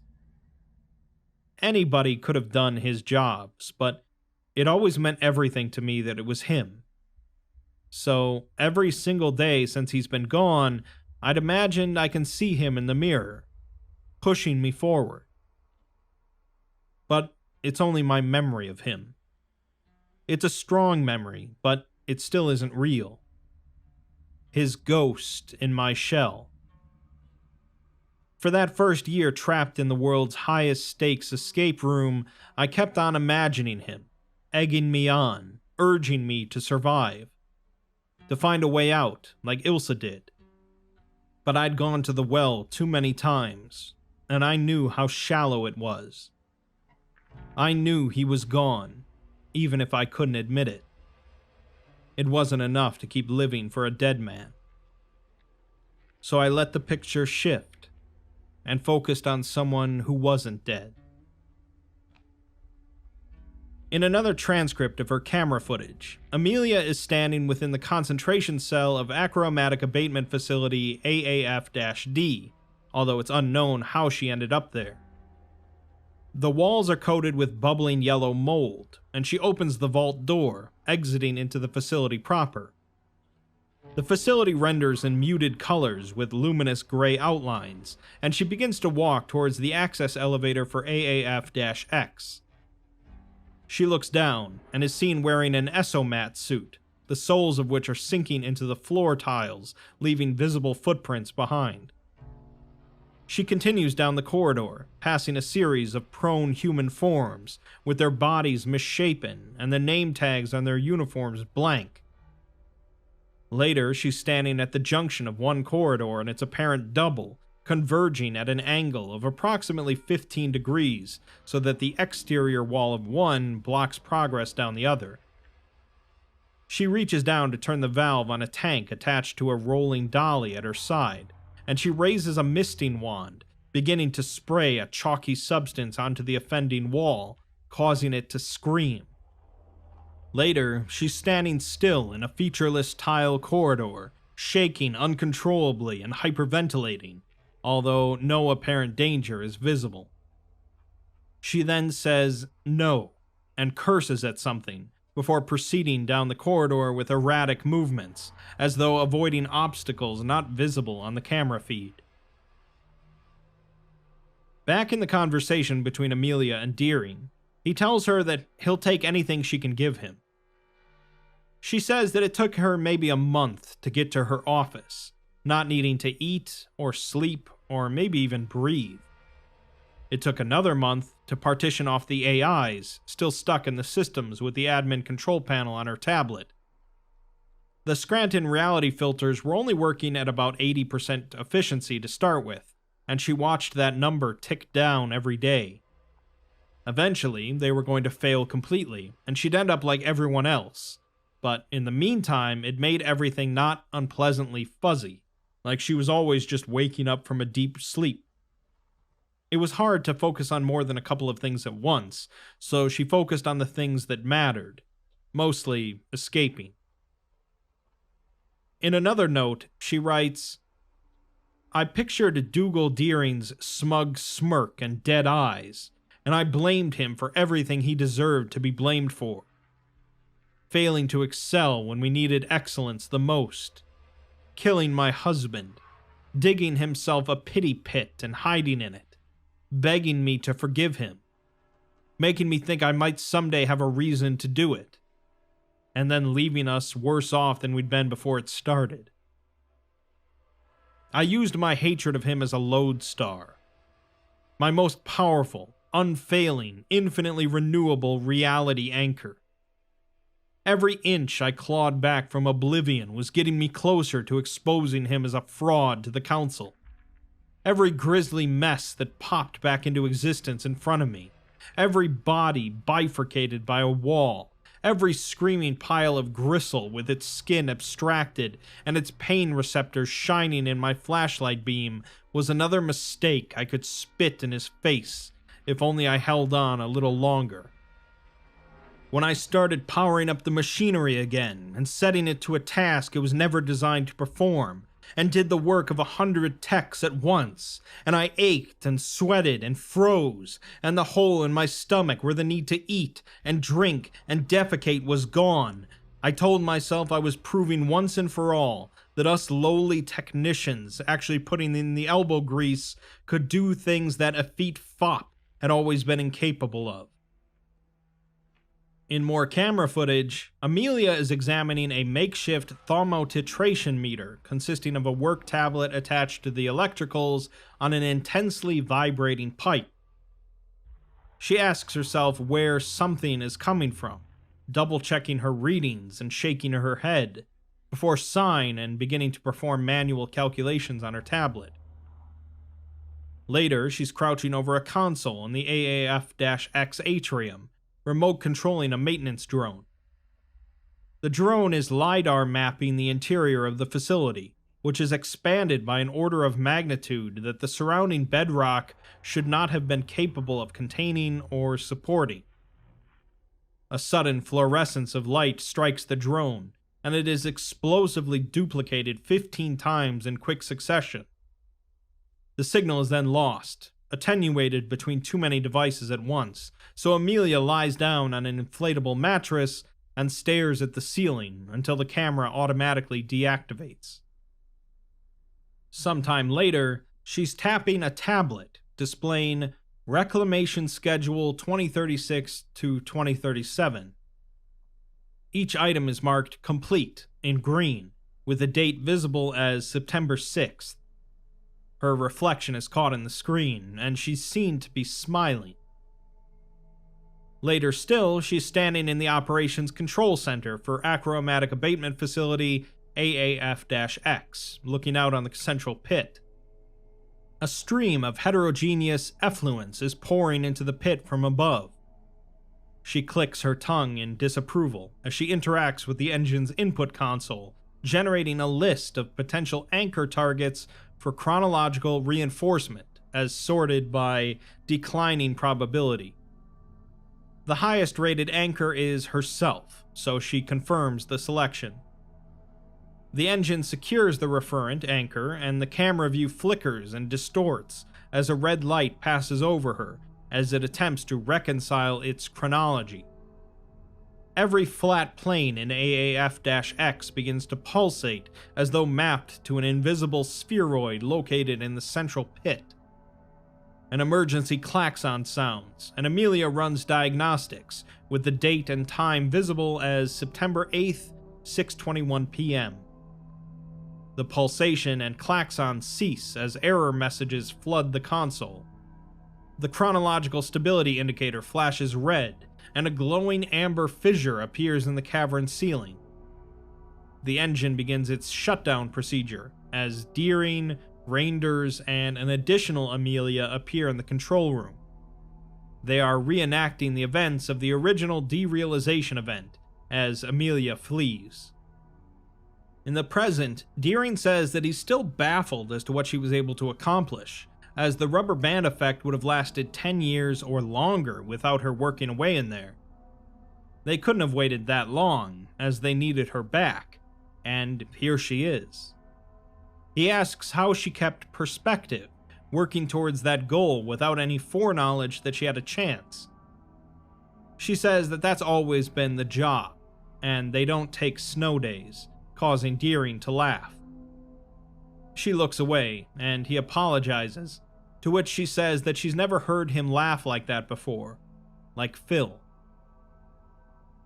In another note, she writes that her imaginary Phil used to tell her that she was right or wrong based on what she thought he'd think. She knew him like a glove, and it was a near-perfect simulation, with the gulf between it and reality being the first permanent pit in her stomach. Still, it was a comfort, while her apparition of Dougal would always just say that she was right and he was sorry, with him always being so damn sorry. In more camera footage, Amelia is standing within the concentration cell of AAF-D, with the walls coated with bubbling yellow mold. She opens the vault door, showing the facility in muted colors with luminous gray outlines, and she screams. Footage shows her reviewing the Reclamation Schedule 2036 through 2037, marking each complete item as incomplete. She changes the title to Reclamation Schedule 2037 through ... and begins to weep. Other footage shows her editing an electronic map of AAF-X on her tablet, as the corridor in front of her deforms to match each new configuration, either silently or with sufficient volume to peak the audio recording. Later, she's standing in the operations control center for AAF-X, with the emergency klaxon sounding as the engine attempts to reconcile its chronology, using Dr. Udo Okori as its referent. An applied occultism section uniform is visible in a translucent hazardous materials container in the corner of the room, visibly respirating. Spatial deformation is in progress, and after 10 minutes, it ceases, along with the klaxon simultaneously. The chronological stability indicator flashes red, and the recorded voice of Amelia states that there's been a reconciliation failure, with the anchor stability insufficient. She selects the next listed anchor, Dr. William Weddle, and turns to face an opaque blue drum featuring multiple freshly applied biohazard stickers. She begins reassembling her Esomat suit. Later still, the console remains visible, with 17 potential referent anchors having been unsuccessfully targeted for chronology reinforcement. The date and time is September 8th, 6:15, and Amelia sighs, leaving the room in the direction of the AAF-D elevator. We're given a few more images of a nondescript facility, and back in the present, Deering says to her that she must hate seeing his face after all this. She responds that it's Phil's face as well, as Deering has a beard and no glasses, but it's still his, and she can't. She says that she's spent, to which he tells her that she'll feel differently when she's rested. She doesn't think so, however, and says that she thinks she sees things in the proper perspective now. There's no use blaming him for being an idiot, as in his idiot way, he's trying to help. In another note, she writes that she wanted to stay furious at him and thought that she needed the inspiration. She wrote him a hailstorm of angry letters, perfecting the art of tearing him to bloody shreds, and daydreamed about placing the bundle in his hand and forcing him to read them until he was dealt with for good. But day by day, gradually, she lost her fire, and she couldn't keep it up while alone in this lunacy. She refused to give him his holy grail of forgiveness, but she did try to forget him. She focused on the work to find the solution, not in anyone's memory and not out of spite, but because it was her job and she could do it. It needed doing, and she was alive. In more footage, she's seen walking into a featureless void, reciting the Fibonacci sequence and turning 90 degrees after each odd number. The ambient darkness lightens noticeably each time she does this. Later, she's laughing, with the camera showing the emergency terminal for AAF-D's anachronic sump flush mechanism. She has apparently flushed the sump's contents into AAF-X and is observing the resultant interactions to plot a path to the AAF-X operations control center. Still later, the camera turns on in pitch blackness, and she says that it's 2041, and she got through 52 potential anchors this time, all of them dragging.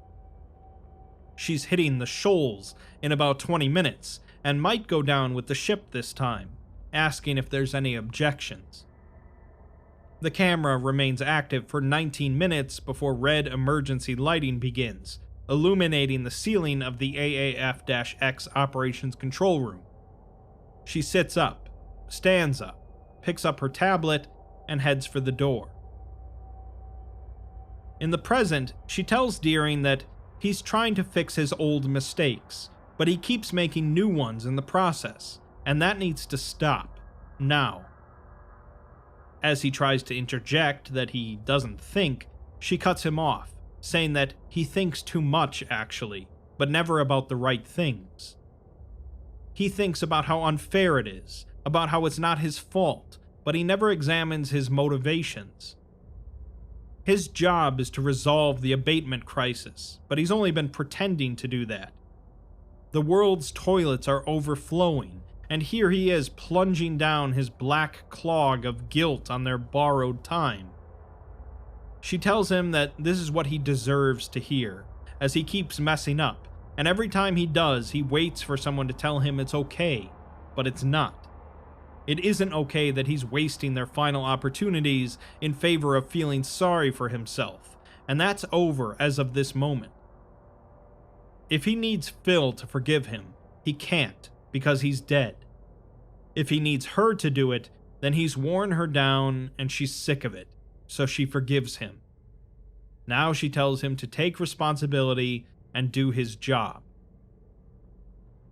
In another note, she writes that when her resolve slipped, she promised herself that she'd track down that supercilious twit and let him have it with both barrels as a victory treat. But every time she clawed out her new temporary haven after that damnable annual reset, she imagined what it would be like to dig herself out entirely and meet him digging inward from the other side, as she knew he would be, and she couldn't find her nerve. Maybe she'd long since lost it, but he'd be trying for the first time, and also for the first time she found that that wasn't entirely without meaning. She simply hasn't got the energy to hate anymore, as hating him and her prison and this ridiculous unending nightmare has burned through everything else she ever had. It's just him and her now, and what he said in a puff of selfish navel-gazing is finally true, that they understand each other, and both want this to be over. In some more footage, Amelia is standing in the operations control center for AAF-X, scrolling through the list of potential referents to the lowest probability options. She locates the entry for the Daumal signature of the materials handling disaster which killed Deputy Janitorial and Maintenance Chief Philip Deering in 2028, rated at 0.00082 probability, and selects it. The date and time is listed as September 8th, 2042, which is actually 2043 thanks to the temporal divergence, and she says, "Happy anniversary," as she activates the sequence. The chronological stability indicator flashes green. In the present, Deering tells her that he can't do this himself, and he needs her help, so she can't give up. She replies that she's only giving up what's already wasted, and as soon as she's back on her feet, she'll be back in the trenches. They're going to do it right this time. A proper, complete solution with no miracle cures. Deering agrees, saying that this time will be different, to which she says that this time is the last time, as she can't fight him again. He's all that she has left of him, and she doesn't want to hate either of them anymore. Analysis of the volume of energy released during the rebound event showed that while it was incredibly immense, it didn't nearly match the volume of energy expected of such an expulsion. Current data suggests that the most likely vector through which the excess energy may have escaped resides in the threshold between consensus reality and the decoherent space Nexus 94 was transposed to, meaning that it would have been released into extra-dimensional, possibly extra-universal space. If this is true, models suggest that the high velocity of the esoteric waste containing this energy would relieve the Foundation of its harmful effects in their entirety, as the quanta would be propelled far from baseline reality. The following day, this hypothesis was confirmed.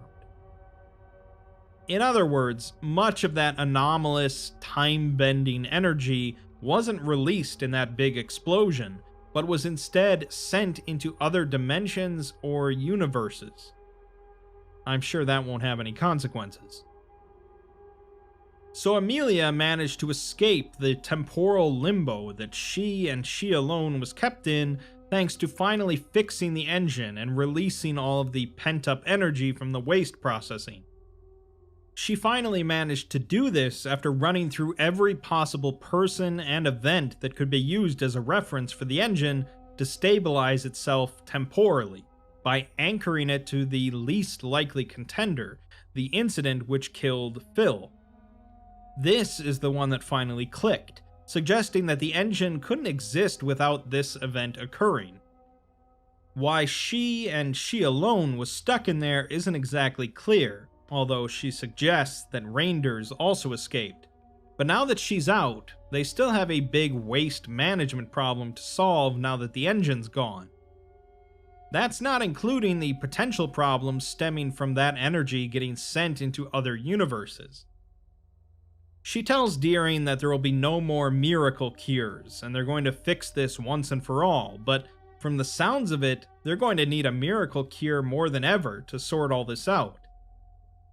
We'll find out how things all come together in the third and final part, but I think it's clear that you don't mess with time without time punching back. SCP-7243 Existential Abatement Part 3. In most articles in the SCP universe, the Foundation has survived for many years and continues to survive thanks to their prudence. The Foundation is typically risk-averse, generally choosing to simply contain things as much as possible, research what they can, and work steadily to ensure the safety of both their organization and the rest of the world. The Admonition series of articles provides us a very different picture, of an iteration of the Foundation where they're not as adverse to taking some big risks to solve some of their big problems, essentially existing as an example of why most Foundations function the way that they do. In SCP-7243, we've seen this Foundation's attempt at solving their waste crisis, with a plan that frankly seemed doomed to fail from the start due to messing with time. Let's finally see how it all ends up, though, and whether or not this iteration of the Foundation simply implodes from sheer hubris. When we last left off, Amelia had returned from Site-43 after it was tossed outside of consensus reality for a number of years. She still seemed to be in her right mind despite all that had occurred, but because SCP-7243 had been continually used to deal with anomalous waste during that time, it came back to reality with quite the explosion. This explosion was somewhat contained by the Foundation, merely managing to wipe out all of Site-43 and the surrounding area, but as it turns out, most of that energy actually wasn't used up in the explosion. Most of it went into other dimensions and timelines, so we're now informed that numerous central normalcy authorities throughout the coalitional time plane have reported the manifestation of new adverse anomalous phenomena that came out of nowhere after the event. We're provided a curated selection of some of these phenomena from the Oracle Collective. In one dimension, a mass of unabated conceptual matter appeared within the corpse of a large-scale aggressor, which was currently undergoing abatement procedures at Area 16. Combining with other substances, the mass metastasized within the corpse and instantiated what the Foundation there called a conceptual kaiju resident in the logosphere. This entity promptly colonized the realms of speech and cognition, preying and feeding on human mindfulness and assaulting linguistic structures and higher grammatical forms. Plans are currently underway for a counter-conceptual linguistic device, a mecha verb, to combat it, codenamed Red Pen. In another dimension, some Theovlavic material is deposited into the core of the Sun, but the Oracle Collective can't determine this event's correlation to the following alterations to the Sun because of the loss of diplomatic relations due to irreconcilable transhumanistic change. In another dimension, a 7-meter-long recursive pipe array, the Mobius stripper temporal matter reduction system, vanishes from the interior of Acroamatic Abatement Facility AAF-D. Unfortunately, this timeline is determined to be the prime timeline, and afterwards, temporally variable conduits are formed between the timeline where the 7243 event occurred and a multitude of other timelines and adjacent reality spaces. These conduits are further reported to facilitate the unwelcome interdimensional transference of various anomalous phenomena, particularly during emergent scenarios, adding an additional layer of chaos and unpredictability to those scenarios' results. Research conducted by the Prime Timeline's Department of History appears to suggest a direct correlation between these conduits' effects and evidence of a chain of historical ZK-class reality failures, the last of which occurred in 1500 CE. Further cross-temporal analysis has been deferred to the O9 Collective, per the importance of the Prime Timeline in Meta-Foundation affairs. Later, the O9 Collective has concluded that the ZK-class phenomena constitute an ascension of a Tier 4 cosmological anomaly, which threatens to fully manifest upon the authoritative Prime Timeline and all its descendant branches. In another iteration, ontologically dark-shifted material is deposited within Abatement Facility AAF-D at Watchtower 43, in equal proportion to the materials already present. The materials annihilated each other in a controlled fusion explosion, which vents through the multiversal conduits, dissipating in the atmosphere and resulting only in equipment fatigue within the facility. Early estimates suggest an incremental increase in global climate change across all affected timelines, alongside associated para-oncological effects. The last incident mentioned involved an instance of SCP Foundation Research Site 107 suddenly appearing, which was the only Foundation presence in this timeline. Admission to the Meta Foundation is pending based on first contact. It's been confirmed by the collective that this log was received and viewed by several of the relevant authorities' overseer personnel, but for reasons unclear, the authority had made no attempt to communicate to the collective, nor to any impacted timeline, nor to ameliorate said impacts. An audit is pending. The real kicker of all this, however, is that based on the incident numbers of the ones we were provided, this event has impacted hundreds of thousands of different dimensions and timelines.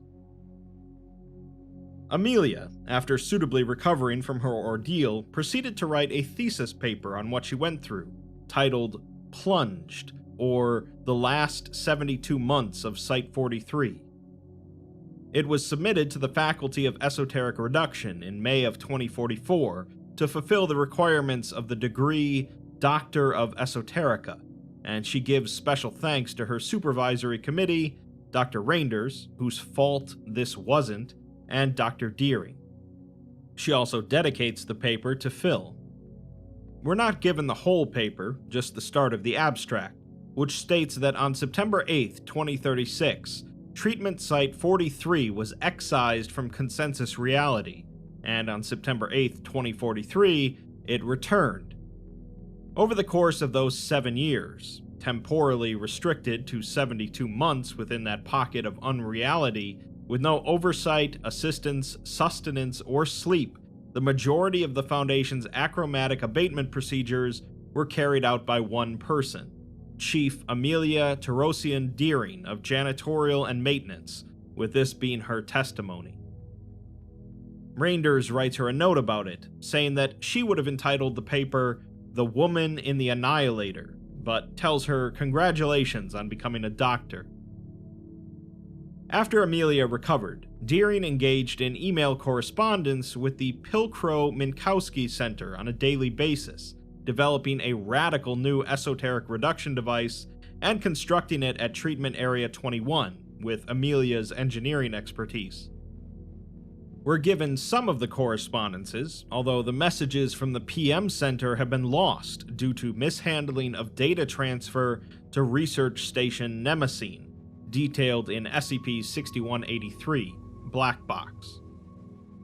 Deering writes that it has to be foolproof, as the last one failed because fools tampered with it. Human error cannot be a factor, or if it is, its influence needs to be isolated to things that can't destabilize our reality. If their solution threatens the stability of their own conceptual space, it's no better than the problem. The PM Center replied that the phrasing Deering used of our own conceptual space is key, and they have a solution.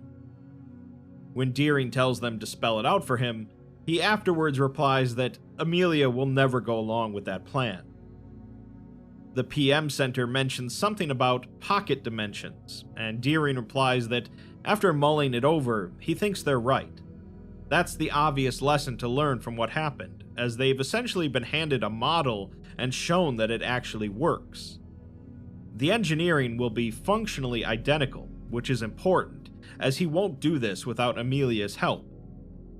He can sell her on pocket dimensions, but not the other thing, which is just between them for now. He's not going to look her in the eye and tell her that he took another shortcut. Later, the PM Center tells him that they cannot yet approve his penultimate request without some context, but he replies that he has no intention of explaining what it means. That's what they're going to name the device, and they can give the project some fanciful name if it makes them feel better. With that, we're given the file for this mysterious project, which was given the fanciful name of Project Anaximander, presumably named after the Greek philosopher. A quarterly report for the project, written by Deering, states that it continues to be an unqualified success, as they have transmitted 6 packets of esoteric effluence to their final destinations via Magic Drawer. This is apparently the device that Deering was talking about previously, although it's noted that details regarding this device are released on a need-to-know basis. All monitoring efforts suggest that the packets of waste were properly abated at their destinations to a high degree of efficiency. 0511 confirms the absence of any notable backlash effects, and the project will continue as planned through the next quarter at least. Precautions have been taken to ensure that the incident with SCP-7243 cannot occur again, and Area 21 has received multiple requests from other Foundation facilities to implement limited, local magic drawer devices at key points in the global logistics network. Due to the nature of Magic Drawer, however, and the high degree of technical ability required to operate and maintain it, these requests have been denied. They acknowledge that this solution does not provide the same expansive and proactive coverage of 7243, forcing small-scale abatement processes to continue, and to that end, they have chosen to pursue a collaborative rather than unilateral approach.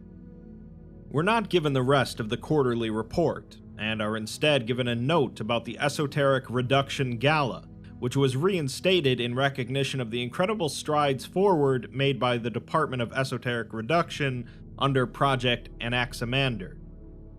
Highlights of this event included a retirement address, a tribute to the lost personnel of Treatment Site 43, several lectures on achromatic abatement, and the wedding reception for the guests of honor, Doctors Amelia Tarosian Deering and Dougal Deering. That is perhaps the most surprising event mentioned in the article so far. We're then given another one of the undated, unnamed notes, which says that they've stopped even trying to guess what waste is. They hardly even think about it anymore, even in the most absolute abstract.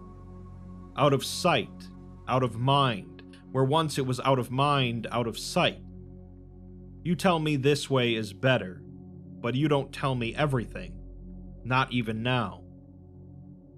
Next, we see a list for the Magic Drawer packet delivery log for the year to date, with it confirming that a number of waste packets have been delivered to various other dimensions or timelines. The most recent one, however, is listed as packet pending, with the target destination being curiously the same timeline that these events have been occurring in. Obviously, that shouldn't be happening, so an emergency meeting is brought together between Deering, Amelia, and Reinders. Reinders tells Amelia that Magic Drawer is targeting them for delivery, which Deering says is impossible, and Amelia wonders if it's sabotage of some sort. Deering agrees that that must be it, as they can't be next in line after only 6 deployments. Amelia says that there must be safeguards for this kind of thing, and asks how it can even target a coherent timeline, as it was designed to dump into pocket dimensions. She then realizes that Deering didn't tell her everything about the project, and he begins to explain. For an explanation, we're provided the initial proposal file for the project, submitted by Deering. The purpose of the project is listed as permanently, robustly, and sustainably eliminating the deleterious effects of redundant esoteric waste substances on consensus reality, at sufficient scale to compensate for the indefinite exponential growth of contained subjects and their byproducts. Typical mechanisms of esoteric reduction, such as used in achromatic abatement, are dependent on the detoxifying properties of an anomalously stable copper isotope occurring naturally within the waters of Lake Huron, which has been infeasible to artificially reproduce. As the quantity and volatility of anomalous waste have been increasing, this method has become less and less effective, and can't be replicated at sufficient scale without using up all of Lake Huron's water. An alternative method of esoteric reduction, known as existential abatement, has been proposed and implemented by the PM Center, and was found to be over-engineered and profoundly unstable. This was SCP-7243, which failed, partly due to being prematurely deactivated, which left it vulnerable to commandeerment by rogue AI agents.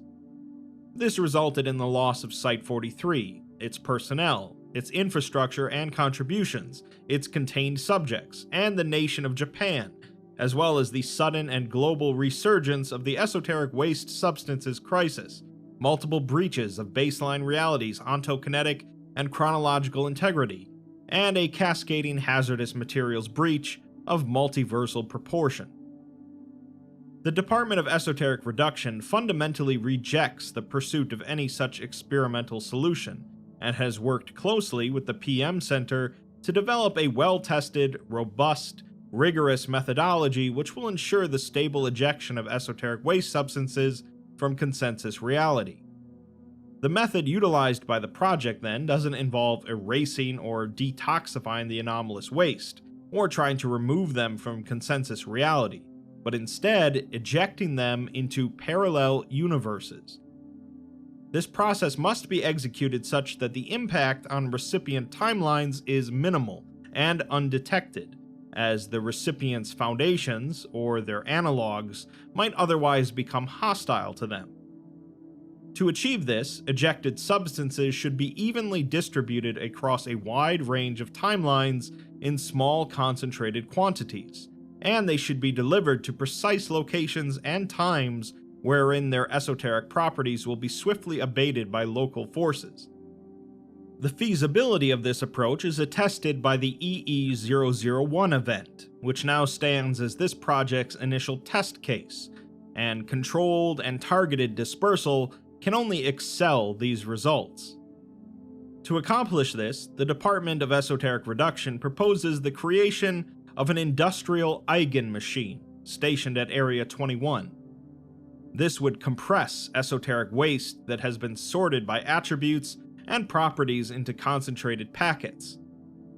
An extra universal imaging mechanism, designed by the PM Center in conjunction with Placeholder McDoctorate, will generate a time-plane curve map describing all timelines which possess an iteration of Site-43, or a suitable equivalent. Every 72 days, for each waste packet, the next sequential timeline in the time-plane curve map will be identified and targeted, hard-coded to avoid human error, and is subject to a ratchet system which cannot be countermanded, as the intense thaumic backscatter produced by each packet deployment must be evenly distributed along the timeplane's heat arc to avoid a potentially meta-apocalyptic imbalance. A temporary trans-dimensional way, or portal, will be initialized, linking Area 21 to the appropriate section of the selected timeline's abatement facilities at the time of minimal projected impact. The waste packet will then be ejected from consensus reality through this portal, whereupon it will be abated in the recipient timeline. The portal will then close, and the system will ratchet forward along the timeplane map in anticipation of the next deployment. So basically, the Foundation is compressing their anomalous crap and sending it to a bunch of other Foundations without them knowing, dropping them into their abatement facilities to get handled. It's kind of a scummy thing to do, and obviously is going to have some repercussions down the line. After explaining how Magic Drawer really works to Amelia, she's in disbelief that he lied to her. He says that they ran a month of simulations on dumping waste into pocket dimensions, with the consensus being that it would almost certainly collapse the destinations, leading to a rubber band situation like with 7243. He says that it's just a detail, not even a major one, and it's just like dumping into pocket dimensions in every respect except for ontological strength factor. Reinders says that she wanted to tell her, and so did Deering, but he knew that she would never go along with it. She says that he didn't really need her help, but he disagrees, saying that he needed her on his side so he could make this possible. She shoves him away and says that he wanted her to think that he had found a permanent solution like he promised, and calls him a sad sack of shit. She then laughs and holds her head in her hands, before saying that she needs more information about where exactly they're sending all of these packets of waste. Deering says that it's always to Site-43, but Amelia replies that they don't have a Site-43, leading them to explain that they've been sending things back in time as well.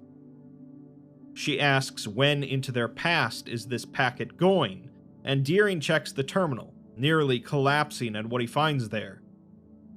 He says that they're not doing this, to which Raynder says that it's already been done, as the past is a pact.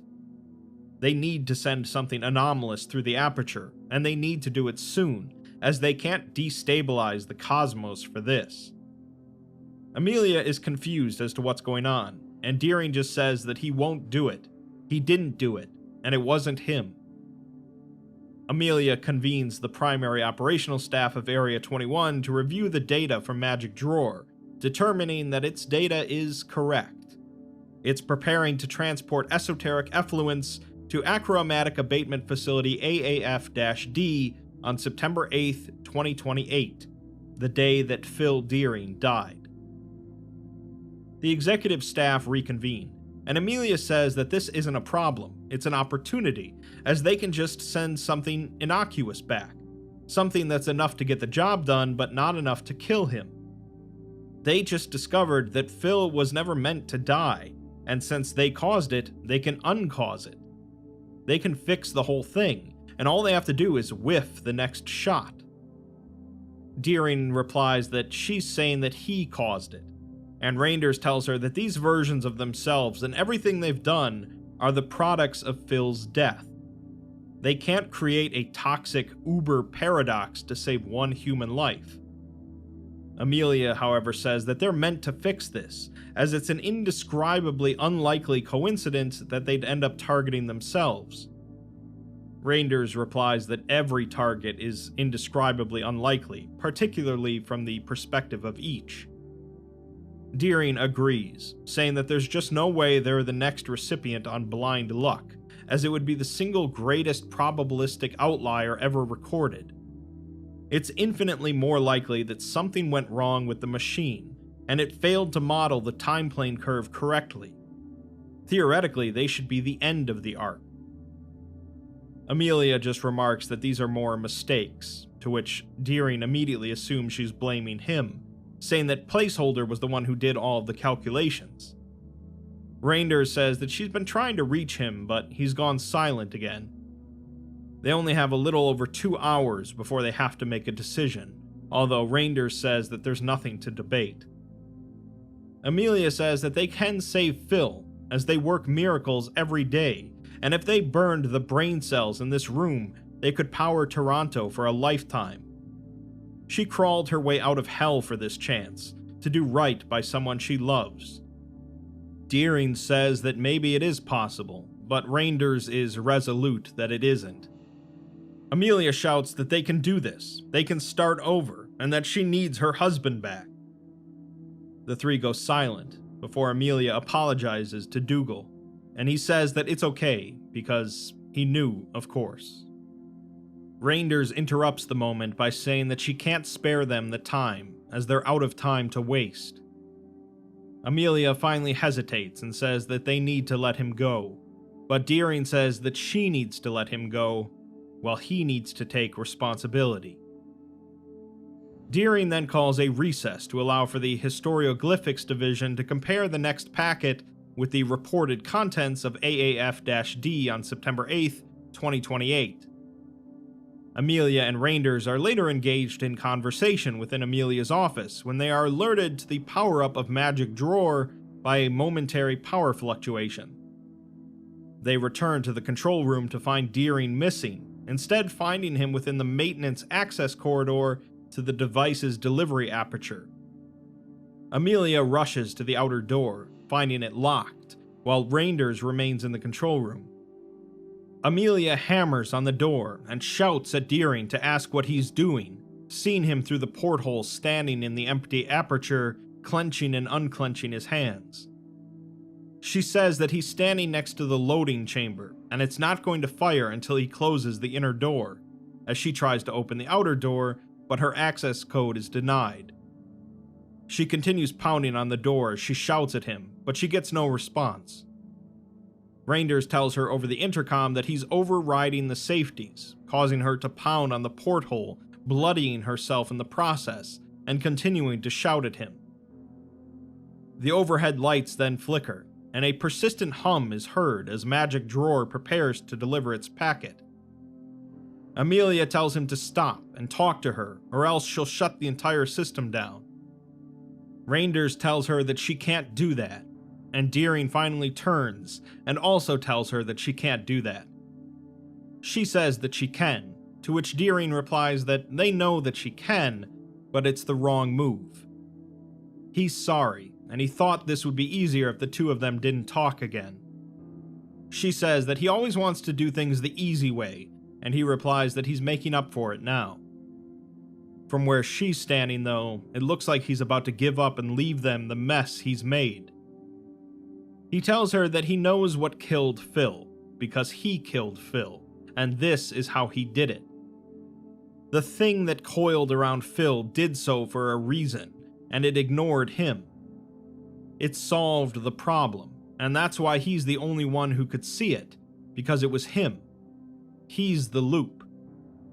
This packet is 100% paraspectral, and it's the extra material that showed up after Phil flushed AAF-D, the stuff that nobody could account for. It's the source of the thing that took his life, and that thing behaved with purpose. Amelia tries to argue that that doesn't mean that he has to go through, but he says that it does. The loop is stable, so long as they get this next part right. Otherwise, there will be a paradox. Phil's death set all of this in motion, and it's cross-multiversal now, so Phil has to die again. He always has to die, and it has to be a sure thing. That means that they need control at the moment of crisis, something with agency, which isn't just a shot of ectoplasm. Amelia asks what makes him think he won't just melt into nothing when the packet pours onto him, and Deering supposes that he will. But he knows that that won't be the end of it, because he saw himself. He saw himself draw in the extra energy, take Phil, and then pass back into the pipes. Amelia asks why it has to be him, to which he just says that he's his brother, and this time he's going to show up for him. Amelia then argues that this doesn't make any sense, and they're not thinking rationally. Why would this be the loop? Him turning himself into something that would kill his own brother? Deering explains that without him involved, the packet would have just killed Phil instead, and then it would have blown the entire facility sky high. As far as anyone would know then, it was all Phil's fault, but instead, something sucked up the effluence in the air and then took him. Deering then realizes that he remembers thinking that Phil hadn't felt it and hadn't suffered. Maybe it gave him that, and then it saved the site, giving Dougal the chance to turn the valve and start his penance before disappearing into the system. He then laughs and says that he bets that it was still in the system back in 2043, to which Amelia says that she saw it. It leaked down into the engine from AAF-D and tried to kill her as well on her last run through the cycle. Deering remarks that that doesn't make any sense, since she couldn't see it in the video of Phil's death. She replied that she could see it in person, though, when the chronology anchor started to work. When Site-43 rolled back to reality, it must have been caught in the throes, and it appeared, reaching out for her. Deering says that it was running in circles for 15 years, trapped in the pipes, waiting for her to bring him back to life so that he could help her to survive. Amelia remarks that he didn't help her to survive, and laughs, saying that she should have known it was him. She then asks again why this is the loop though, because Phil only died because he did this, and if he had not died, Dougal would never have decided to do this, so the logic doesn't work. Deering just shrugs, saying that it happened, so it does work, because the universe requires it to. It's a bootstrap paradox, and the materials involved were ambichronological, with time flowing both ways. Or maybe that's looking too deep, and he and Phil are just predestined to part. Amelia places her hand on the porthole, and Deering moves to match the gesture before pulling back. She tells him that that's not enough, and it's not universal perversity. It needs to mean something more. He did all of this for him, They both did, but he tells her that she's half wrong, as he never did any of it for him. Amelia says what about her, telling him to let her do it, as that's the better solution. Deering says no, causing her to call him selfish, but he says that it's the least selfish part of this, maybe the only part that isn't. Sure, he's taking the easy way out, but that's who he is, and that's all he's useful for. Maybe he can find a way to do some good in there, and if he can, he'll keep trying. But he's weak, and lazy, and short-sighted, and nothing anyone can count on, as she well knows. So she needs to stay out there, the way she is right now, and keep doing the real work.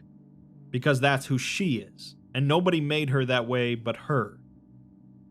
He then tells her goodbye, before stepping into the loading chamber and pressing a button, closing the inner door. Amelia tells him that she doesn't forgive him, as Magic Drawer activates, and Deering remarks that it's just a trick, recalling the toy that he was bringing to show his brother years ago. The device then compacts and delivers its packet. We're given one last unnamed, undated note, this one simply reading, "What is waste? I guess you finally figured it out, Dougal." This marks the end of the compiled documents for this item, as far as the Oracle Collective has gathered together. In their summary, they state that deliberate abuse of authority resources precipitated the enhanced ascension of a Tier 4 cosmological anomaly, in addition to extensive material damages and injection of volatile anomalous phenomena within and beyond the coalitional time plane. Personnel in positions with unfettered access to power, resources, and opportunities for abuse of those are governed by irrationality, individual self-aggrandizement, and interpersonal indulgence. This iteration displays routine ignorance of meta-contractual obligations, making no effort to report to the collective or acknowledge their existence. In their judgment, they deem the iteration to be in major violation of various multi-foundation agreement clauses.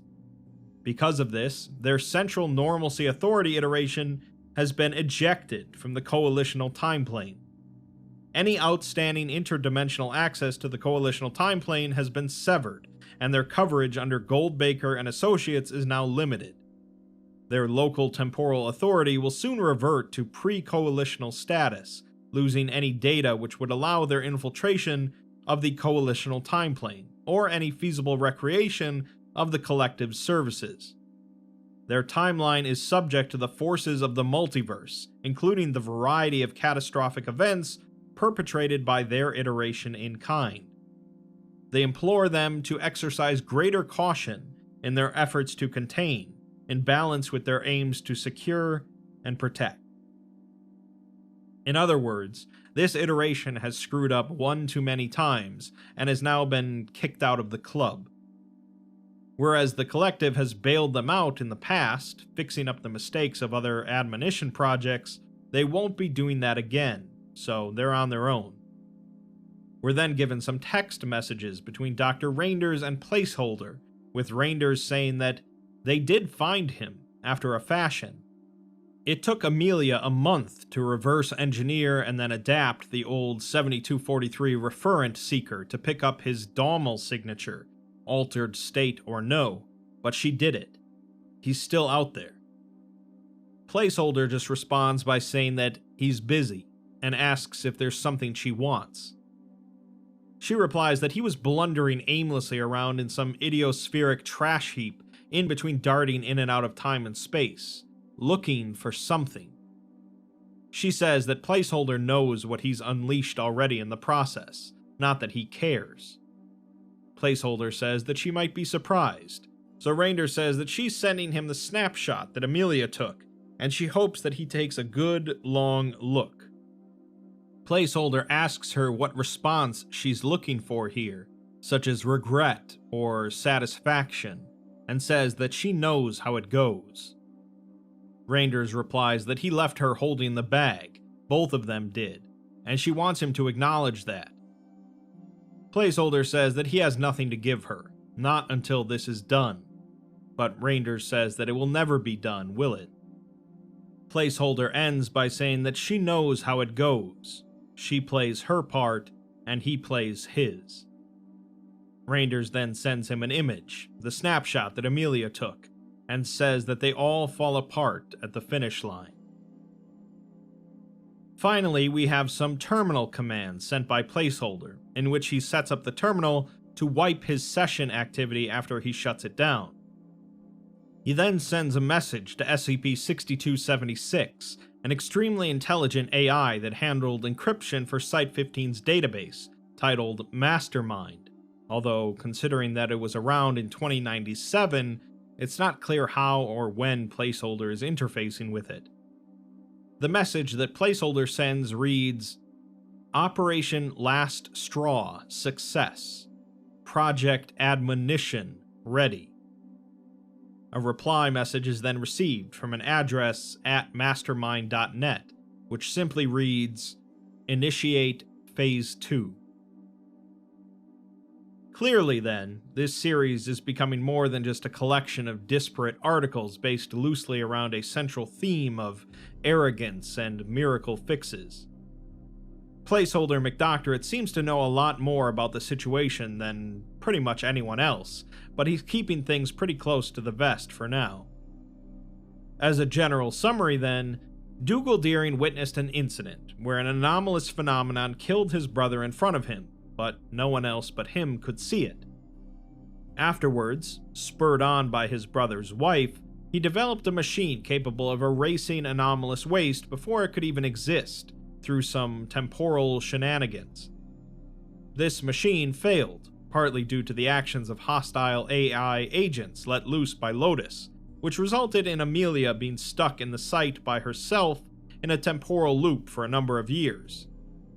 She finally made it back out, and Deering resolved to make a better system this time, which involved sending the waste to other foundations to deal with instead of into their own past. This too failed when the system targeted their own timeline, something it wasn't supposed to do, with the team realizing that it was going to send waste back to the day that Phil died, completing a temporal loop. This whole scenario began because Phil died that day, so he needed to die from this, otherwise there would be a massive temporal paradox that would basically rip apart the multiverse. Deering realized that they couldn't just send back a pile of anomalous crap and hope for the best, as they had to be sure that it would kill Phil, so he had to go back himself to actively kill his brother and ensure the time loop was completed. In doing so, he himself didn't actually die, but he's now an anomaly himself, floating around through time and space. Amelia managed to lock onto his signature, but who knows if she'll ever be able to do anything about it, now losing both Deering brothers in the process. All of the admonition articles are tragic stories, as is their nature, but this one is perhaps the most human of the bunch so far. Phil was an utterly innocent victim that can never be saved, despite all of the messing with time going on here. Dougal finally takes responsibility for everything he's wrought, but ends up in quite an unfortunate state. And Amelia has tried to be the reasonable one throughout all of this, but has really only ended up where she started, but without either of the Deerings. Presumably, the new waste management system they've implemented, Magic Drawer, is continuing to function, meaning that this is a rare case of an admonition article in which the miracle cure seems to still be functioning. That being said, we're left with quite the ominous ending regardless, as we don't know what Operation Last Straw entailed, and it's doubtful that much good is going to come from Project Admonition itself. All of these articles have led to the enhanced ascensions of Tier 4 cosmological anomalies, and that's certainly something that's going to come into play before long. We can hope that Placeholder is on the Foundation's side, but there's a lot of foundations, and it's clear that Project Admonition involves a lot more than just one unfortunate timeline. Time will tell, but perhaps one timeline with a penchant for finding miraculous fixes to big problems will ruin things for everyone.